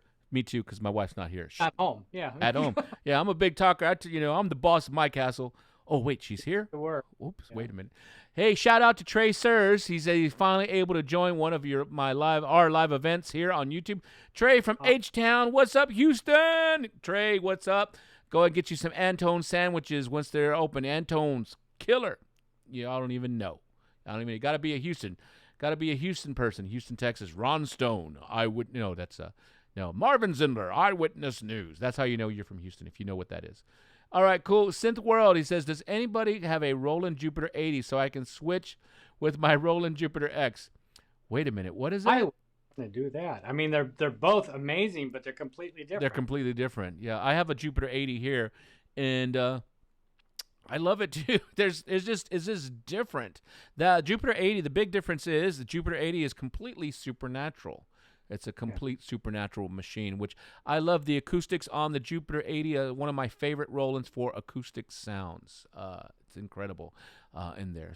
But the Jupiter X, she's got, I think, one of the best vintage kind of sounds. Even so much that we can adjust the drifting. What's it called again, Scott? The drift. The analog feel. Yeah, the analog feel, to where it even has the temperature and kind of Oh, that's X, yeah. So you've got aging and you've got the temperature. So there used to be a lot of guys that would have analog gear and they would set it up to voltage control power so that it always stayed at 117 or just a little higher, a little under, depending on where they decided they liked it. And you've also got a lot of guys out there that leave the gear on, because each time you turn on an analog unit and it warms up, sometimes it sounds a little bit different.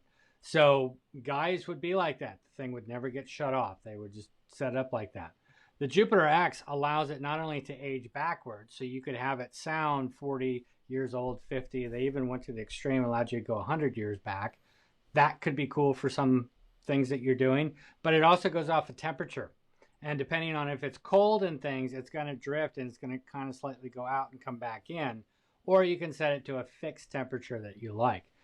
That is just amazing that they even thought to put that in there, because the Jupiter 80, as awesome as it is on the synth side, cannot do that. Yeah. It is whatever you've programmed it to. This becomes a lot more organic, becomes a lot more analog-like, and a more real, if that's exactly what you're looking to do. Cool. So XP Players is RD88 Zen Core virtual analog synthesis at that price point. Thumbs up. Awesome. Where my thumb? Okay, glad you like that.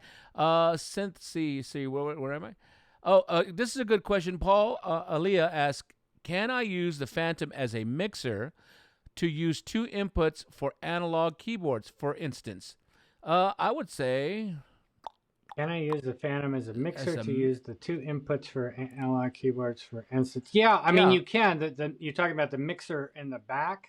Well, I guess you Talking would... I, on the front. I On guess... the, I guess on there... Well, I think he could do it. You can do it through via MIDI and then use the sliders, put it in external mode, and have the sliders go ahead and control. But that would be, you would have to play it through the Phantom to have it do that, like that one.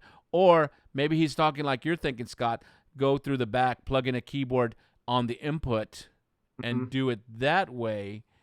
But to the audio in. So basically, you'd have to go into the menu, into the effects section, audio in up here, and then turn it on. That's just going to bring the signal in. As far as the volume, it's going to be controlled with the, I believe it's the USB sitting there. But yeah, that would work. Here, show him the bigger screen of where the USB is, if you can, please. Okay, so the USB section's right in here. And you have internal and external. And when you go to move it, it will let you know. That's USB audio. I think this is the one for audio in. Where's it down there? Input switch, audio output level. Because that's USB level. Or is it on the back? Is there a knob on the back? I can't remember. I wanted to go into effects menu, effects edit, audio in. I know there's a way to control the volume, but right, I think it's, yeah. I think it's there too, Scott. But I think at some point you get into where it gets really kind of a little convoluted, a little more difficult. If you want to do it that way, what I would suggest, because they're pretty cheap, is I would just get a regular mixer, and you can get a 12 channel mixer for example. And usually on the 12 channel mixers they have two like up to 4 stereo ins, so you can plug like 4 stereo keyboards in there, and you can control the volumes that way. That's what I do. And then usually with that, they have a main output, which I usually send to the front of the house, and then it has like a control room out, and I'll send that to my own amplifier, so I can do that. I would suggest that, because that's what I've gone there too. Synth World says, is there a point to having the Roland Jupiter X since the Zenology VST is out? Can I take this one? Yeah, take it. Okay, so absolutely, in my opinion, because Zenology or Zen Core is only a portion of the Jupiter X.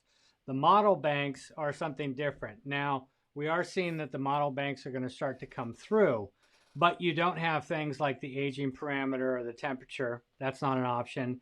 You don't have the onboard controls in the software as far as, yeah, it's there, but there's something about reaching up and actually grabbing and moving or turning. That's a huge difference for me. You don't have the 61 keyboard. You have whatever you've got in there with Aftertouch. You may have Aftertouch. You don't have the experience of the actual product. The arpeggiator is its own thing. I don't think we're going to see that in a software anytime soon. I could be wrong, but I don't think so. And I don't have to have the computer there if I don't want to, if I just want to jam.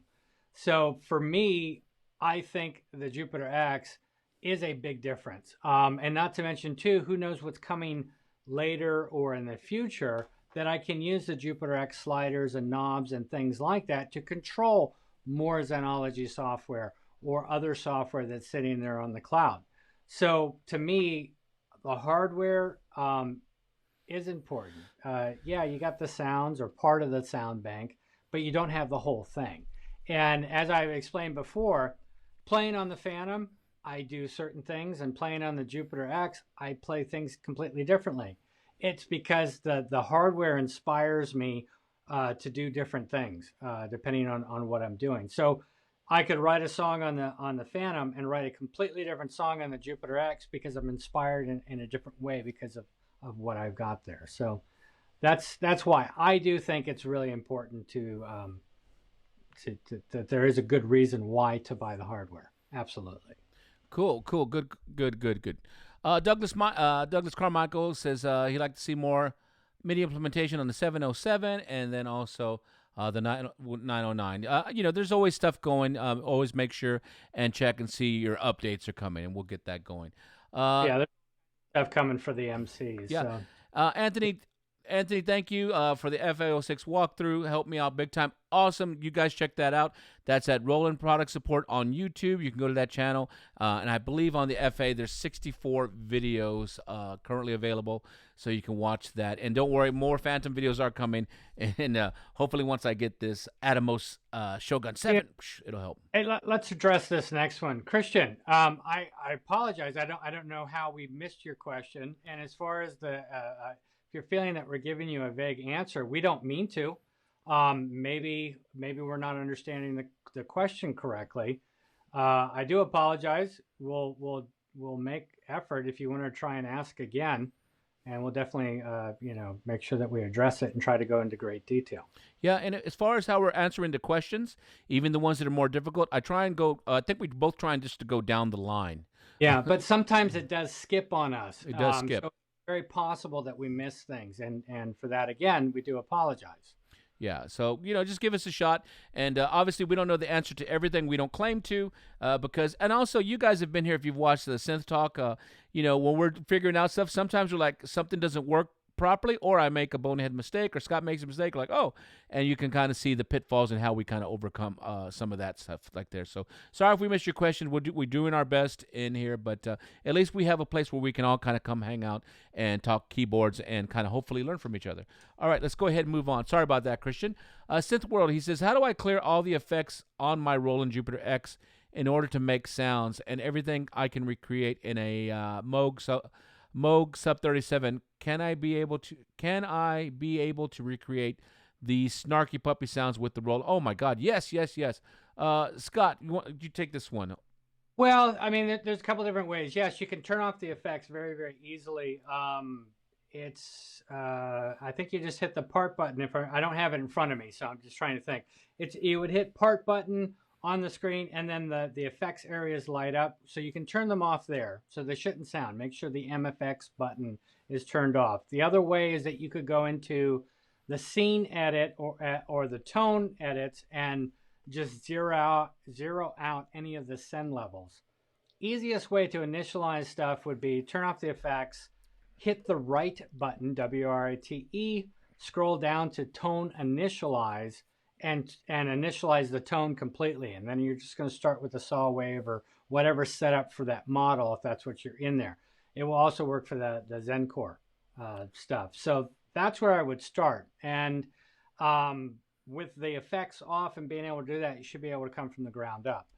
It may be as simple as you just need to turn the effects off and then start to make your tweaks. But I would experiment with those two. And I'm looking online right here. Here, I'll show you guys my screen. Let me throw this over. I'm looking over here. Can't remember if we filmed this, Scott. Hold on one second. Sorry, Scott. Okay. I don't remember if we filmed this, but if you go into the Roland Product Support into playlist, and if you go to the Jupiter X playlist, I don't know if we have a video on that, how to start one from scratch. Yeah, if not, it might be initializing a scene or... and it might show the tone initialize underneath it, but again, that's all it is. It's push the right button and then scroll down, because it will say right scene, right tone. You just scroll down and then it will initialize. Here you go. Here's one, how to select and initialize a scene. I think it's video number 4. That might be good, and that'll get you on the right track. And then if you follow what Scott is saying and turn off the effects. Another thing I would suggest doing in reference to our friends at Moog is I would look at the Sub 37, I think as you said, Sub 37, and I would list out all the different waveforms that are in the Sub 37, the basic waveforms, and then kind of base my Jupiter X trying to recreate the sounds of Snarky Puppy. I would go ahead and choose just from those waveforms in the Jupiter X and see what I can do there, so that's probably what I would do. Like, I know when I'm trying to recreate sounds of other keyboards, I'll actually look up the keyboard and see what choices I have as far as waveforms in there. And so with the Sub 37, there's quite a bit in there, but a lot of them are the basic kind of waveforms that I think all of us have. So that's what I would do first, is see what there is to choose from as far as waveforms, and then kind of build from there. And then also maybe look at what effects that they have available to them, and that way I can understand the ingredients that I'm working with to make that tone, that patch, and then I would apply some of that to the Jupiter X right there. Wouldn't you say, Scott? I'd probably just look at some of the ingredients of that keyboard and just kind of like, okay, this is what this keyboard has. Here's what this keyboard has, and let me work from there. So. And part of the whole thing is that depending on what you're doing, different models or different sounds or whatever, everything sounds different. That's why we like it. Otherwise, if all manufacturers and everything came out with the same keyboard, what's the point? Everything sounds the same. So sometimes, depending on where you start, has everything to do with where you finish. Yeah. So I would start with something that's close or sounds close, and then start to tweak it. Yep. Let's see. Paul Elia says, "Is there a reverb other than Master Effects?" And that would be yes, there is. Sure. Show me. Oh, hopefully I'm right.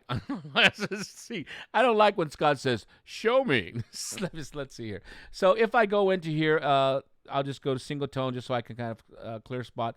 Let's look inside here, and I'm going to go into my effects. Let's see, my effects edit and my master effects, and I might be wrong. Hopefully I'm not. I'm going to go into edit right here and pop it open, and here's all my different effects, and I want to say that there is, hopefully I'm not wrong, let's see, I see some chorus. And there's other reverbs in the main effects out, but I think that's the only time where you see a reverb show up. Oh, I might be wrong, but we're checking. That's the great thing about this. I'm like, I think so. Let's see. I see another chorus. Come on, big money. Come on, don't leave me out in the cold, baby. Oh, I'm wrong. So that's okay. Let's go ahead. I guess it would be that's EQ. So let's back up one, and let's see. That would be right here in the part. So we see it says reverb and chorus. So I'll go into here and I'll hit edit right there. And several different reverbs there. Here it is. I'll hit edit right there. And there's some different reverbs. It looks like I have 7 different reverbs that I can use in here. And then once I choose one of my reverbs right there, I can go inside and do some editing of that reverb. So it's not in the MFX area. It's actually in the main, back up one time. It's in the main area right here. So we can get it. So that's that. And that is per scene, by the way.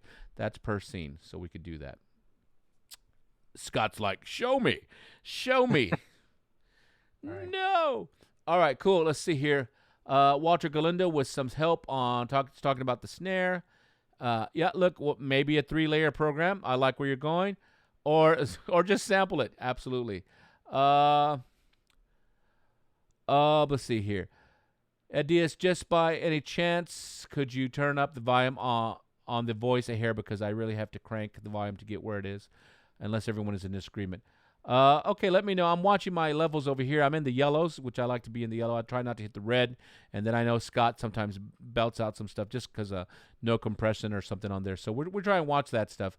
I think I have it bumped up, but let me know. Michael Westbrook is going crazy, checking out the RD2000. Yep, you can check each key. So, okay, Les Samuel wants to know the difference between V piano and Supernatural piano. See, we kind of went through that. The Supernatural piano came from the V piano, the original V piano design. That's what created the Supernatural. So at that time, not now, but at that initial time, the Supernatural had less editing abilities than what you can do at the V piano, but that's where it came from. So Supernatural is kind of like the baby brother of the V piano. Yep. Now they're getting closer to, because Supernatural has stepped up. So now they're getting closer. I think at this point, it's really just preference. Yeah. What sounds better. Okay, Tracers ask, does the Phantom have enough capacity to load all the sounds from Roland Cloud, or will we have to shuffle sound files with thumb drives? That's a good question. I think on that one, and Scott can interject on this one, when we talk about all sounds from Roland Cloud, there's a ton of sounds in there, and some of them are basically like VSTs or whatever, AUs, VST, whatever, and then there's some that are meant for particular hardware. So I think at this time, everything that is currently offered for the Phantom, correct me if I'm wrong, Scott, I think you can load it all. Everything is... So, and initially when the Phantom came out and the expansions, the XZs came out, it gave us 16 slots. They've changed the number to a percentage because some of the EXZs may only have 40 sounds in them, whereas some other ones have well over 400. So what takes up the memory is the wave form, the wave. So it's a sample. So the EXZs go in a different way because it's a sample-based setup that's got audio in it for the waveform, and there's so many that come in. So that starts to take up memory.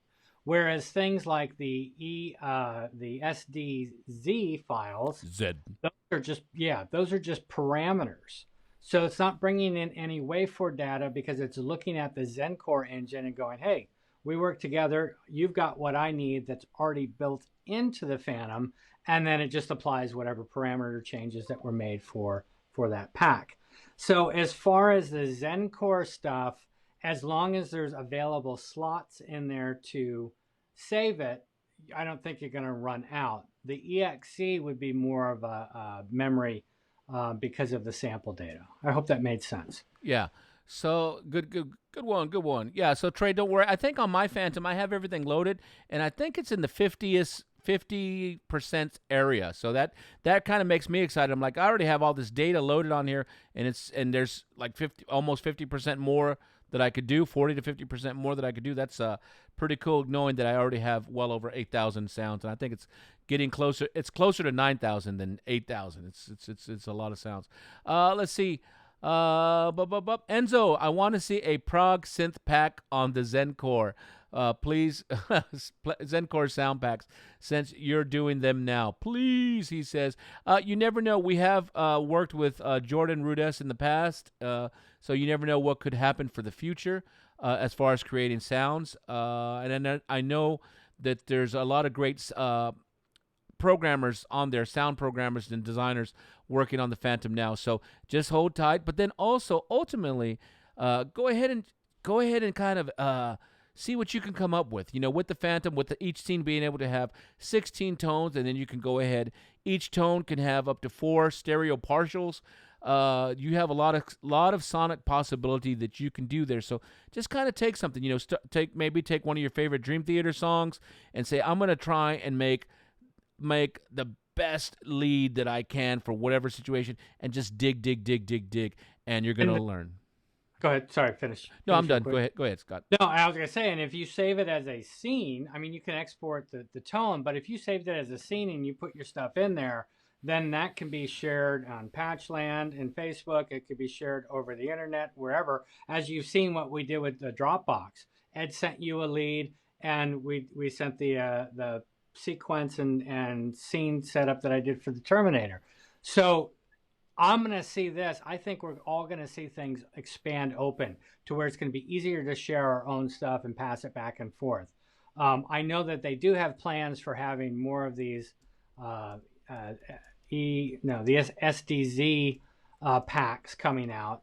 So we'll probably see a lot of those coming out really quick. But the thing is that we can share between ourselves real fast without doing backups. So something just to keep in mind. Yeah, so that's something really cool. Yeah, you guys, don't wait on us. Kind of have some fun, and then if you guys want to, you can share scenes back and forth. So I could say, "Hey, Scott, here's a sound that I'm working on. Here, I'm going to send it to you, and let's see how you tweak it." And then you never know. You can be kind of fun there. So kind of have fun. DJJ, I like saying DJJ. Wait a minute, I lost it. It jumped. Hold on, DJJ. Hold on, I lost you. See this. This is what happens sometimes. We're trying to go through it, but then it just moves. And yeah, I'm trying to be careful, and where am I? Okay, did I lose? Hold on. Okay, here we go. Man, you guys are talking it up. Okay, he says, DJJ says, Ableton question. So now the Phantom can control Ableton like Logic. Ableton is my go-to DAW, and yes, learning it slowly. Those two combined is a dream to me. The Phantom can actually work with any DAW as it sits right now, even though there isn't a specific DAW control currently written for Ableton at this time, and we'll see what happens in the future. But if you watch, we actually had a whole episode dedicated to Ableton, and then also we've been working with Scott and I with our friend who's an Ableton guru. He's been programming with the Phantom in Ableton with no problem. So so even though there's not a DAW control currently written for Ableton, the Phantom does work with all DAWs in there. So check out the episode that we have where we talk about Ableton, and that'll get you going.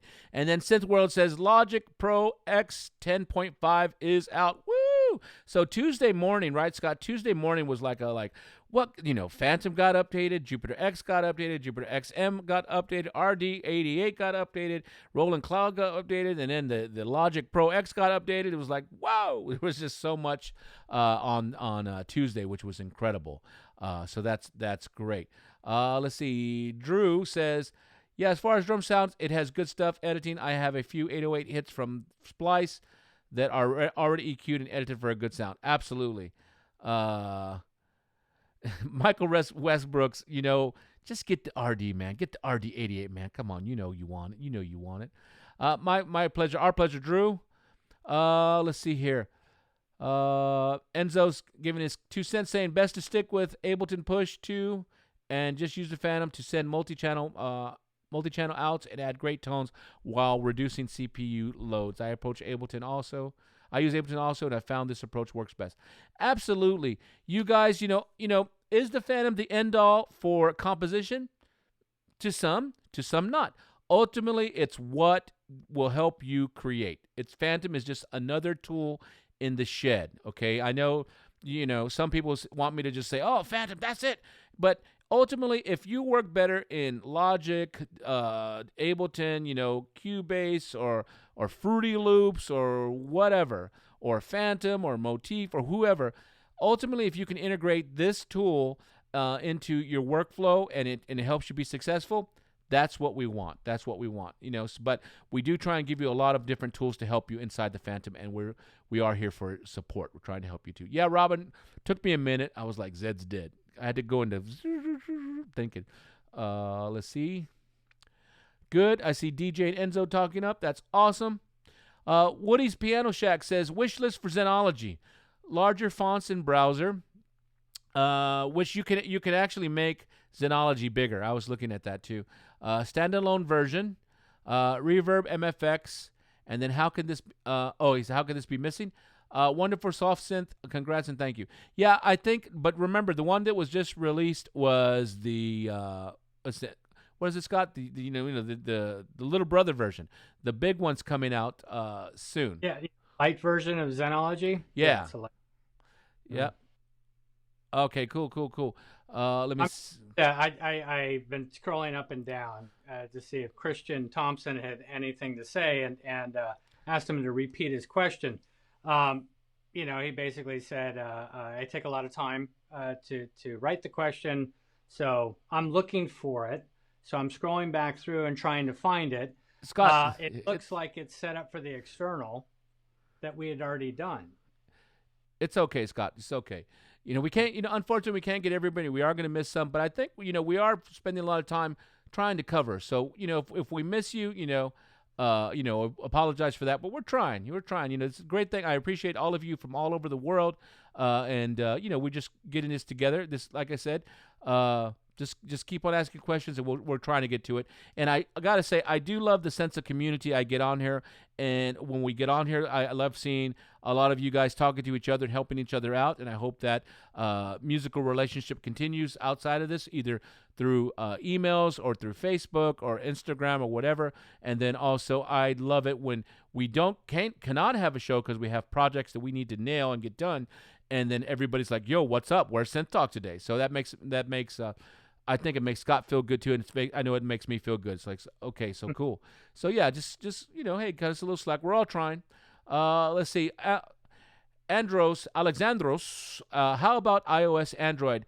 Would this be to have module with Roland sound in your pocket bag. Actually, you can kind of, I think, what's our, my brain's all over the place. We do have, where is it? Zen Beats? Zen Beats, yeah, we do have Zen Beats, which you can go ahead and play synthesizer stuff through there. And I think the Zen Beats can integrate the Zen Core, but I haven't.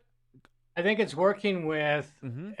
Again, I don't know what devices. I know the computer for sure, and I think iOS. iOS for sure, yeah. You can bring in Roland Cloud. So if you have stuff on Roland Cloud, you can actually have access to those VSTs or AUs. Yeah. So check out Zen Beats. You can go to roland.com, check out Zen Beats, and I believe, and we still have to experiment. Like I said, Scott and I have been really focused on a lot of the hardware stuff that keeps us very, very busy, and then with other projects we have to do. So we're trying to catch everything, but it's impossible. We try though. But yeah, check out Zen Beats, and that might have what you're looking for. That's cool. Hey, by the way, my camera hasn't shut off once. I don't know what's going on. Whatever I did last night worked. Okay, anyway. Yeah, perfect. All right, see here. Let's see. Les Samuelson said, which sound in the Phantom mimics the synth the Cars used in their songs? It's just an oscillator sync. Yeah. Yeah. Oscillator sync, and I'll show you real quick. I'm not going to go into real big detail on this one, but let me see. Duke. Okay, if I wanted to, don't forget, inside the Phantoms, we can go into here, and I already kind of know where it is, but I want to take this opportunity to show you how we can search. So if I wanted to, I could press enter. This doesn't matter where I'm at. I'll go ahead and put all category, and I'll just do search. Press the search right here, and then it was an oscillator, and I could just look. I'm gonna just hit this. I just hit oscillator, 23 hits, and look, there's a whole bunch of. Oh, there's.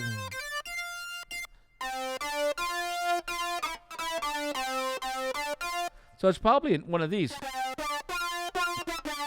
Okay, so just do that. Just go ahead and drop down the menu, all category, hit this, and you can see where it's at. And if you like it, you can rate it so you can find it and bring it back up. Go ahead, Scott. Yeah, in the Jupiter X, Jupiter XM, I think it's in the Jupiter model, and I think it actually says Cars Sync, or they wrote it. I mean, the original patch is already sitting there, which is oscillator sync, but I think they did actually put one that says Cars Sync. Oh, search it. So that's cool. Yeah, and it's also, I think, in the System 8.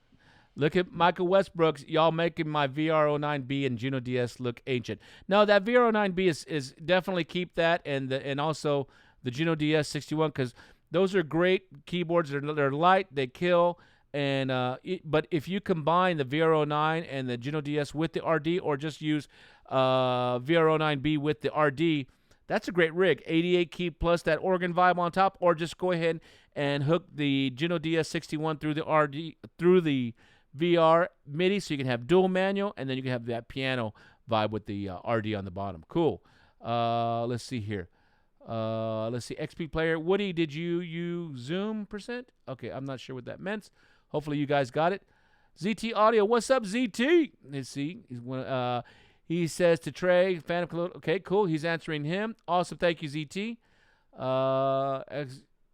Yep, you guys, that's cool. It's cool. Yeah, I know. As I get older, I need my reading glasses, which I lost, and so they're not here. But I use that too. Well, that's where I'm at, because everything that's been going on, I was due for an eye exam right when this stuff started to go down, and I missed my appointment because of work or something like that. And now I'm at a point where my contacts are starting to bug because my prescription has changed. That's why I'm in glasses now, more than anything else, because I would just get a massive headache if I sit in front of the computer or do other things with my contacts. Cool. So, all right. Kirill says, I'd like some Papa's Gambo. Like gumbo or gambo? I don't know. He's probably talking about Papacitos. Yeah. Papados. Oh, shoot. Scott don't know about that. I have to take him to Papados one day, He'll probably be like, this is too spicy. Anyway, for shout out once again to my people in my Papa's family in Houston, Papados, Papacitos. This show isn't sponsored, but we are looking forward to getting sponsored by you. Just send us some gift cards so we can go eat at your restaurant. That's so good. All right, Michael Westbrook. Michael, just pull the trigger. Just pull the trigger. Okay, let's see here. You guys are still talking about that. Cool. Chris Jensen. Hey, what's up, Chris? He says, hi, Ed and Scott. Greetings from Germany. I'm a little bit late. It's all good, brother. Is there a possibility to switch tone parts with the S1, S2, and 3 on or off tone parts? No, you couldn't switch to a different zone. You'd have to use the keyboard switch group, or if you're trying to go up and down. Now, one thing that they did add is that they did add scene up and down in the 1.6 version to those S1 and S2 buttons. So if you wanted to just do it from the left hand, so basically over here, we can just decide to go up and down. And again, Shift S1, go into the screen and enter, and then we can go down. It's probably going to be towards the very end. There it is, scene up and scene down. There's also a vocoder switch. But yeah, those can be now programmed to those buttons. So if you just want to sit there and kind of go through it, you can just move through it. Or even use it in the chain mode instead of the buttons over here on this area to change your scenes in the chain mode. You could be using these buttons, the S1 and S2, to go through it. Yep. And another thing, Scott, since before you leave, keyboard switch groups. Chris, keyboard switch groups is another great one that you can use in there. So if you haven't checked it out, go to YouTube, look up Roland Product Support, and you can look in the Phantom area. Keyboard switch groups, if you're talking about the Phantom, it's a definite way to go where you can go ahead and access all 16 tones through the pads, and you can access them as individual tones and or as layers and splits. So check that out. The way that Scott showed you, but then also I would prefer personally keyboard switch groups. Give that a shot. Hope that helped you, Chris. Alexandros, he says, shouldn't Zenology be on iPhone, iPad? Okay, I think we already got that. I think we did talk about that. No verb and matter of fact since Phantom G. Okay, sorry. Let's see here. Where is it then? Did they just leave it out as Zenology? Okay, we're just looking. Sorry, I'm going through some of these. See, I see you guys talking. Yeah, we got to see what happens. XP50 reverb may turn up in the Pro version.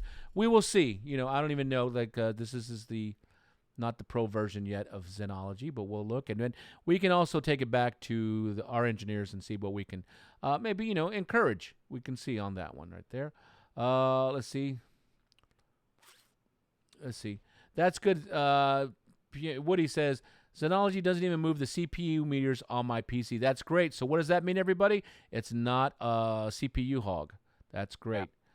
Okay, here we go. Does the Phantom got the ability to launch the new Logic Pro Clips loops since the Logic 10.5 update? Let me get this one, Scott. I don't know. I don't know. I don't know. Yeah, I don't know because we just did the update on the Phantom Monday night, and then Logic did this on Tuesday morning, and I immediately downloaded it, and I went into Logic that Tuesday morning with the Phantom, and I was just making sure everything still talks and everything's still working, and so I haven't gotten there yet in there, because I'll probably end up looking inside Logic and see if there's a way we can tie in either like keynotes and stuff like that. So I want to see if there's a way I can tie the Phantom to launch those, what do they call them, clips or loops, through keys. I'm going to see if it has that ability. I don't know yet. I don't think we know yet because it's this all just literally just happened. And well, yeah, the good thing is that when we did the DAW control and everything, we worked directly with Apple. Apple basically stood up and says, hey, we'd love to work with you and see if we can figure this out. So there's a real good possibility they may implement something that is really Phantom specific for the DAW control. We don't know yet. We'll see. And I like seeing Andros and Woody and XP, Wolfcry. You guys are all talking. That's great. Douglas, yeah, keep on working on your keyboard playing as we all are. Yeah, you're probably right. A 49 key or a 61 controller would suffice, and I won't need a Phantom. Absolutely. If you're an MC707 guy, MC101 guy, I definitely would recommend probably one of the A Pros or A88 Mark II would be a good one. It all depends on you. But yeah, a 49 key. What is that? What is that? 49 and the 61. I got the A Pro. Yeah, the A Pro 49, A Pro 61. Yeah, those would probably be perfect. 500 Pro. Yeah. Yeah, those would be good. That's cool. Yep. Okay. Robin Spears says, I think most of us completely. Yeah. Synth Talk has been very informative, and Scott are doing this on their own time, so I really appreciate that. Thank you, Robin. Yeah, we're trying, and shout it out to our company, Roland, for they don't necessarily tell us to do this, but then they don't stop us from doing this, and so I think that's really cool to all of our big bosses through Roland Corporate that are just like, hey, help the customers ultimately. And so shouts out to them at Roland at home, hashtag Roland at home. Okay. And we really enjoy doing this too. Yeah, so it's all the way around. Kind of fun. That's cool. Let's see. I like it. And Alexandro said he's never known so much about Roland products. I had to watch the whole 2 hours last time. Awesome. I know. Yeah, I do that too. I watch the Joe Rogan podcast and other podcasts, and I'm just there. Or, I think we should probably turn these, Scott, into an audio podcast too, and just throw it on iTunes. So that way, when you guys, like when I'm mowing the yard, I listen to podcasts, to kind of keep it. So it's just kind of fun. Or a long road trip, which I haven't done in a long time. Kirill, it's all good. Let's see here. Let's see. Thank you guys. Thank you guys. That's cool. We're reading all the nice comments, which is always good because we're trying our best and trying to share. Like right now with that question about the Phantom controlling the clips in Logic. Like, I don't know, we haven't done it yet, so we're trying to get there. And this is like Scott and I have discussed before. We'll do like we'll just be up late at night. From Texas to California. On basically like with you guys, but we'll do it to FaceTime or Skype and hear how's this work and how's this work? How are you doing this and this like that? And so we're always trying to figure it out there too. Let's hear. Oh, it jumped on me. Why'd you jump? I'm trying to catch back up. Oh, I see. Hold on. All right, I think I caught back up. Okay. Oh, here we go. Enzo says, what's a good way to get an old school soft Floyd lead like the Moog Sub 37 does on the Jupiter X and SH01 perhaps? Scott, what would you suggest? You go first. While Scott's thinking, listen to this. I first listen to the sound. I don't know what the sound is off the top of my head. Yeah. And then I try to figure out what is it. Is it a saw? Is it square? Is it hollow sounding? Is it? And then I would start to go from there. The thing is, you could probably start anywhere, and you're probably better off, like I said before, find something that's close or kind of has a characteristic that you're looking for, and then go in there and either take away or add or layer. Some things like that are layered a few times when they were tracked. So it really depends on what you're trying to do. Yeah, just take your time and just study the basics of synthesis as far as, like Scott was saying, what's a saw, what's a square, and all this, what's a sine, and just kind of go through there and listen with the critical ear. No, don't listen to the overall sound. Listen to the critical and see if, like, does this have a saw in this? Does it have a sine? And kind of go through there and just know that it's a science, but it's not a science too. Basically, does it sound good? And you just kind of do some tweaking in there. One of the things that I learned early on when I was learning about synthesis, and again, synthesis has come a long way from when I started because now you've got sample-based things and waveforms and all this other stuff. But when it was just straight raw synth, saw wave, square wave, sine wave, triangle wave, noise, sub, that kind of stuff, it's always stuck with me that a saw wave has all the harmonics in it. And those are going to be things like brass type sounds, a lot of organ type sounds.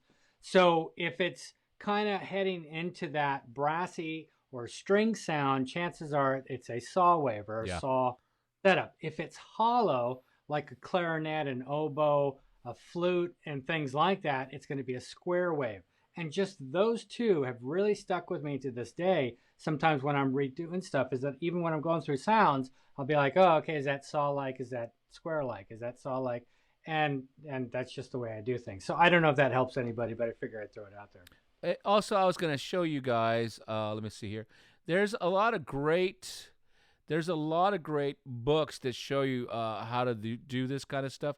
One that I kind of had fun with, and it's you take it for what it is. Love it or hate it, it's all good. But one that I used, and it's just kind of fun because it teaches you about programming, is this one called. I just threw it in there for you just so you can kind of see. Let me show you what it looks like. Is right here. Is this cookbook? There's different synthesizer cookbooks that you can go in there, and they pretty much go ahead and show you different things in here. So there's a lot of different types of ways you can learn. And so if you just look up synthesizer sounds, or if you're looking up specific old school sounds, a lot of these, and we'll go ahead and click on this just so you can kind of see and you can get my drift. Let's see here, right there, boom, boom. It actually is like a cookbook. Like, for example, and this one uses that, it actually tells you what oscillator to use, the mix, the square, look at that. And so even though this book is a little bit older, this is the basics of synthesis. So you can actually use some of these and kind of come up, and it's just fun. So it's just fun. So I can encourage you to kind of look up different synthesizer books or different things that kind of show you how to create. So definitely take your time and kind of have fun. Do that. So that can be a lot of fun in there. So some of the synthesizer books in there, just gotta have some fun with them. It's all good. That's how I'm learned as well. Let's see here. Like blank in there, trying to catch up. See Woody and you guys still talking. Oh, this is a funny one. Let me see. Put Scott back on here. It says Fuddy Duddy 99. Love it, Fuddy Duddy. That's just fun to say. Fuddy Duddy 99 says, would it EMP knock out all of these synthesizers if they were turned off? You know what that is, Scott? It's basically an electrical spike. Electrical magnetic pulse, I believe. Well, Fuddy Duddy 99, if I don't know for sure if they were unplugged, but if there was an EMP in your area or through our world, I think we have larger things that we need to deal with other than the keyboard. But at the same time, I would probably put it on a surge protector at some point. I mean, it might help protect it. I mean, when you're out and doing gigs, Ed can tell you a story about what happened to a keyboard player. And this has nothing to do with an EMP, but it was an electrical spike. Yeah. Yeah, a real quick thing. So years ago, I was playing this in the Santana cover band I was sitting in. There was already another keyboard player. He resented the fact that I was there. I was just there, just kind of have fun, make a little cash, and we were. It was an outside concert, and we were plugged into a generator. The band was, and I had my surge protector, power conditioner, and I had an extra spot. And I said, "Hey, dude, you want to plug into me?" And he's just like, "No, I'm not plugging into your thing." Anyway. We got a spike happened from that generator, and my keyboard went down. The little thing popped out of the surge protector, which you just pop back in, and then his keyboard was actually fried. It fried his motherboard. And at that time, I was using a Roland XP-50 at that time, and he was using Korg 01W FD. Korg 01. He was using a nice Korg 01W. And his stuff. Oh, let me put this back at you, Fuddy Duddy. I just thought about that. Okay, maybe if there's an EMP goes off, but the keyboard works, but if it's an EMP, you wouldn't have electricity anyway. Aha. Where's the spoon? Where's the spoon? Okay, let's move on. That's awesome. Andro says, any chance we get a TR Drum Designer engine on the TR part of the Jupiter XM instead of the sample? So once again, any chance we get TR Drum Designer engine on the TR part of the Jupiter X XM instead of the samples? A couple people have asked, like, can they edit the drums in the Jupiters and things? So I don't know. I mean, I would think that's a very, very good possibility in a future update. But yeah, I mean, we can. It was a request. It also gets like this way to me, Scott, is this at some point you got to think, well, what's this particular instrument for? Is it a drum editor or is it like a straight up synthesizer? Because when we're talking about TR editing, we're not going to only edit one instrument in the TR kit. We're going to want to do multiple this and multiple that. at that point, if that's something that I really want to delve into even deeper, I might look into getting the TR8 or the TR8S, dig in and get something like that. Probably the TR8S, because then I can integrate samples into my TR drum kit. So that's what I would do. If you want to dig in deep into the TR and editing and all that stuff and really get into that, rather than trying to crunch everything into this particular synthesizer, then I might say, you know what, maybe I want to dig in to an actual TR8S and go that route, in my opinion. Let's see.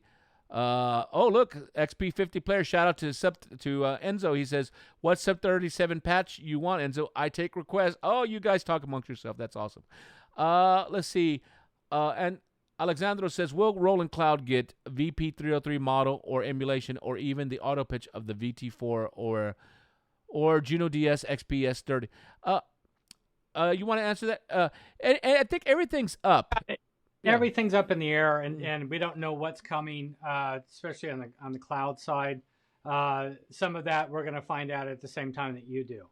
We've heard a bunch of things, but we kind of listen to it, go, "Oh, that's cool," and then throw it out, because until it's actually physically sitting there, the same thing with updates and stuff, we try to eject it so that we're not speaking of it by accident. So who knows what's going to come to it? We all have to kind of just be patient and see what happens. And he just asked about the TB303, and I'm opening up Roland Cloud right now. There is one in there, yeah. And there is an 808, and there's a 909. So you can always go to those too if you wanted to get deeper, and then just integrate that with the keyboards. Okay, cool. Let's see here. Let me see here. Yeah, so I think that is. We'll see, Alexandros. We'll see on there. Damien says, "Hi guys, what is the future of the Axe Edge as far as AOL, as far as all the Zen Core and any possible expansions?" I think Damien. Oh, coming. It's go ahead, Scott. I just had something pop up on my computer. I need to kill. No. Yeah, the Axe Edge is eventually, because the Axe Edge engine what was it originally called? I think it was just the AX engine, or Synth EX was the original name for it. That was just a barely touched early version of Zen Core. So it will wind up with the Zen Core engine inside it. So that's definitely coming. When, I don't know for sure. We don't know, but it is coming for that. And then you'll start to have that access.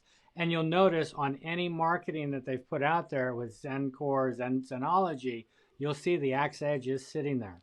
Phantom, Jupiters, and so on and so forth. The Axe Edge is there. So it's definitely coming. Yeah, but hold on. Don't know when.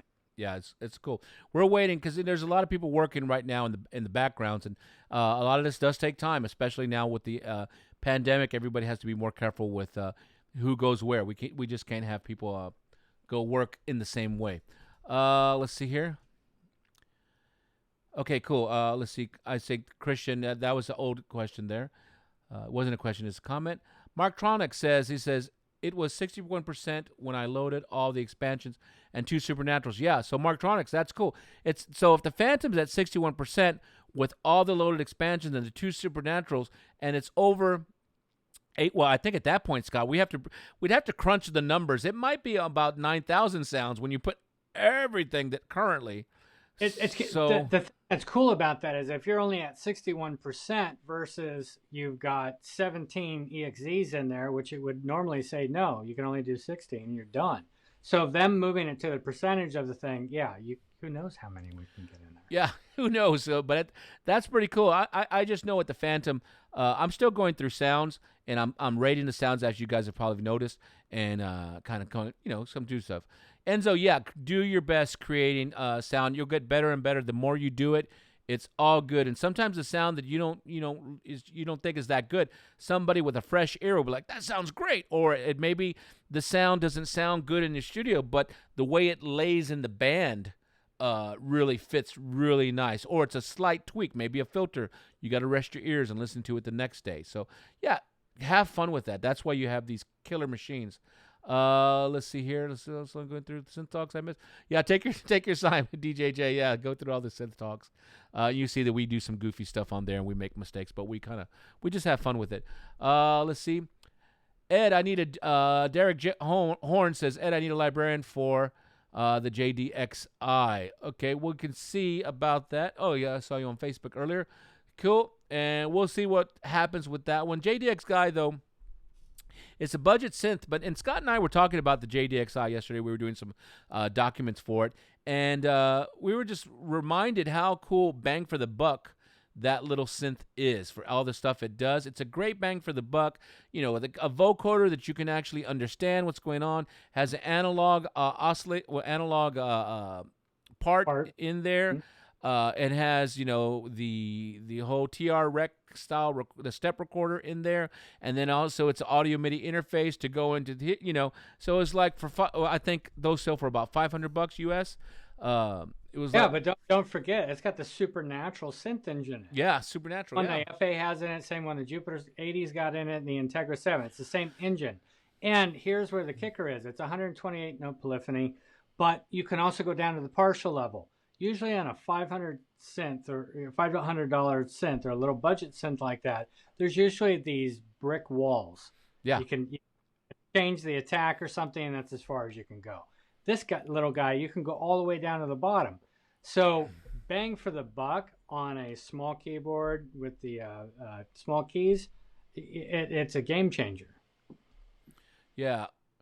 You guys ever get a notice from Amazon and say your package is shipped? And I'm like, oh, what package? Oh, and then I look, it's nothing for me. Wait a minute. How come I can't buy this Atomos Shogun 7, but my wife is buying It's not fair, I tell you. It's not fair. So, we'll talk about this later. We'll talk about, like, that's not fair. All right, okay. I see Synth World and XP50 Player. You guys are talking. That's good. You guys find each other. And, dude, that's great. That's good. Let's see. Oh, now TR Sirs, this is a cool. He says he would love to see a video of building a song from scratch on the Phantom using all the features of the Phantom. That's a 3-hour video.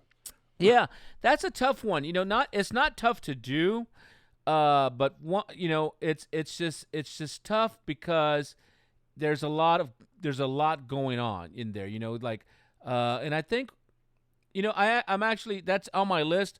I think we're gonna, you know, I'm gonna show how, and we've done some little snippets here in the Synth Talk, but I think we're gonna have to probably produce some on YouTube and break it up into chunks, like, you know, because, you know, finding sounds is one aspect of it. How to do a TR rec will be one video. How to do a pattern, and then how to edit from TR rec and pattern, and then how to do a group. So so it won't be one video. When we do it, it's not going to be one video. It's going to be a series of videos, and it could be anywhere from 6 to 10 videos, but small chunks so you can see. But it's not going to be a whole drawn out thing, because you'll get tired of watching it. But if we break it up into chunks, which I already have it broken up into chunks, so that's going to come. Yeah, it's totally possible. Totally possible. Don't worry, that is coming in as soon as I get this Atomos Shogun 7. Make it that much easier. All right, your little smirk. Yeah, I'm getting it. You guys are nuts. They're over here talking smack about their pictures on Facebook. Yeah, that's good. To do something. Okay, Sith World says, Roland has got to do something where we can share Zen Core sounds within each other. Seriously, for the new Phantom and the Jupiter X. I think Roland hasn't necessarily done something, but if you go to Facebook, there is a Facebook group called Patchland. If you sign up Patchland on Facebook, that's where a lot of users are sharing stuff in there. And again, you can export and import scenes now as a version 1.6, and you could export and import tones as long as they were from the Zen Core engine. Yeah. So you can already do that. Yeah, so that's cool. Yo, look, XP50 Player, yeah, you already nailed it. I'm sorry. Let's see here. I'm trying to catch through some of these. I love it. All you guys talking. Robin Spears for the assist. Good. Know where you are. Okay, I don't know where I'm at. It says Synth World. Oh, it just jumped again. Stop jumping. Okay, hold on. I was about to read something from. Let's see here. There was a rumor. Somebody started a rumor in here, and I'm trying to find it. Hold on. Trying to catch up with you guys again. Okay, hold on. We're coming.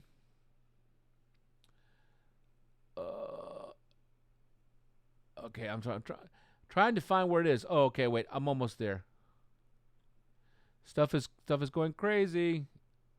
You guys are talking about eating now. Okay, hold on. All right, here it goes.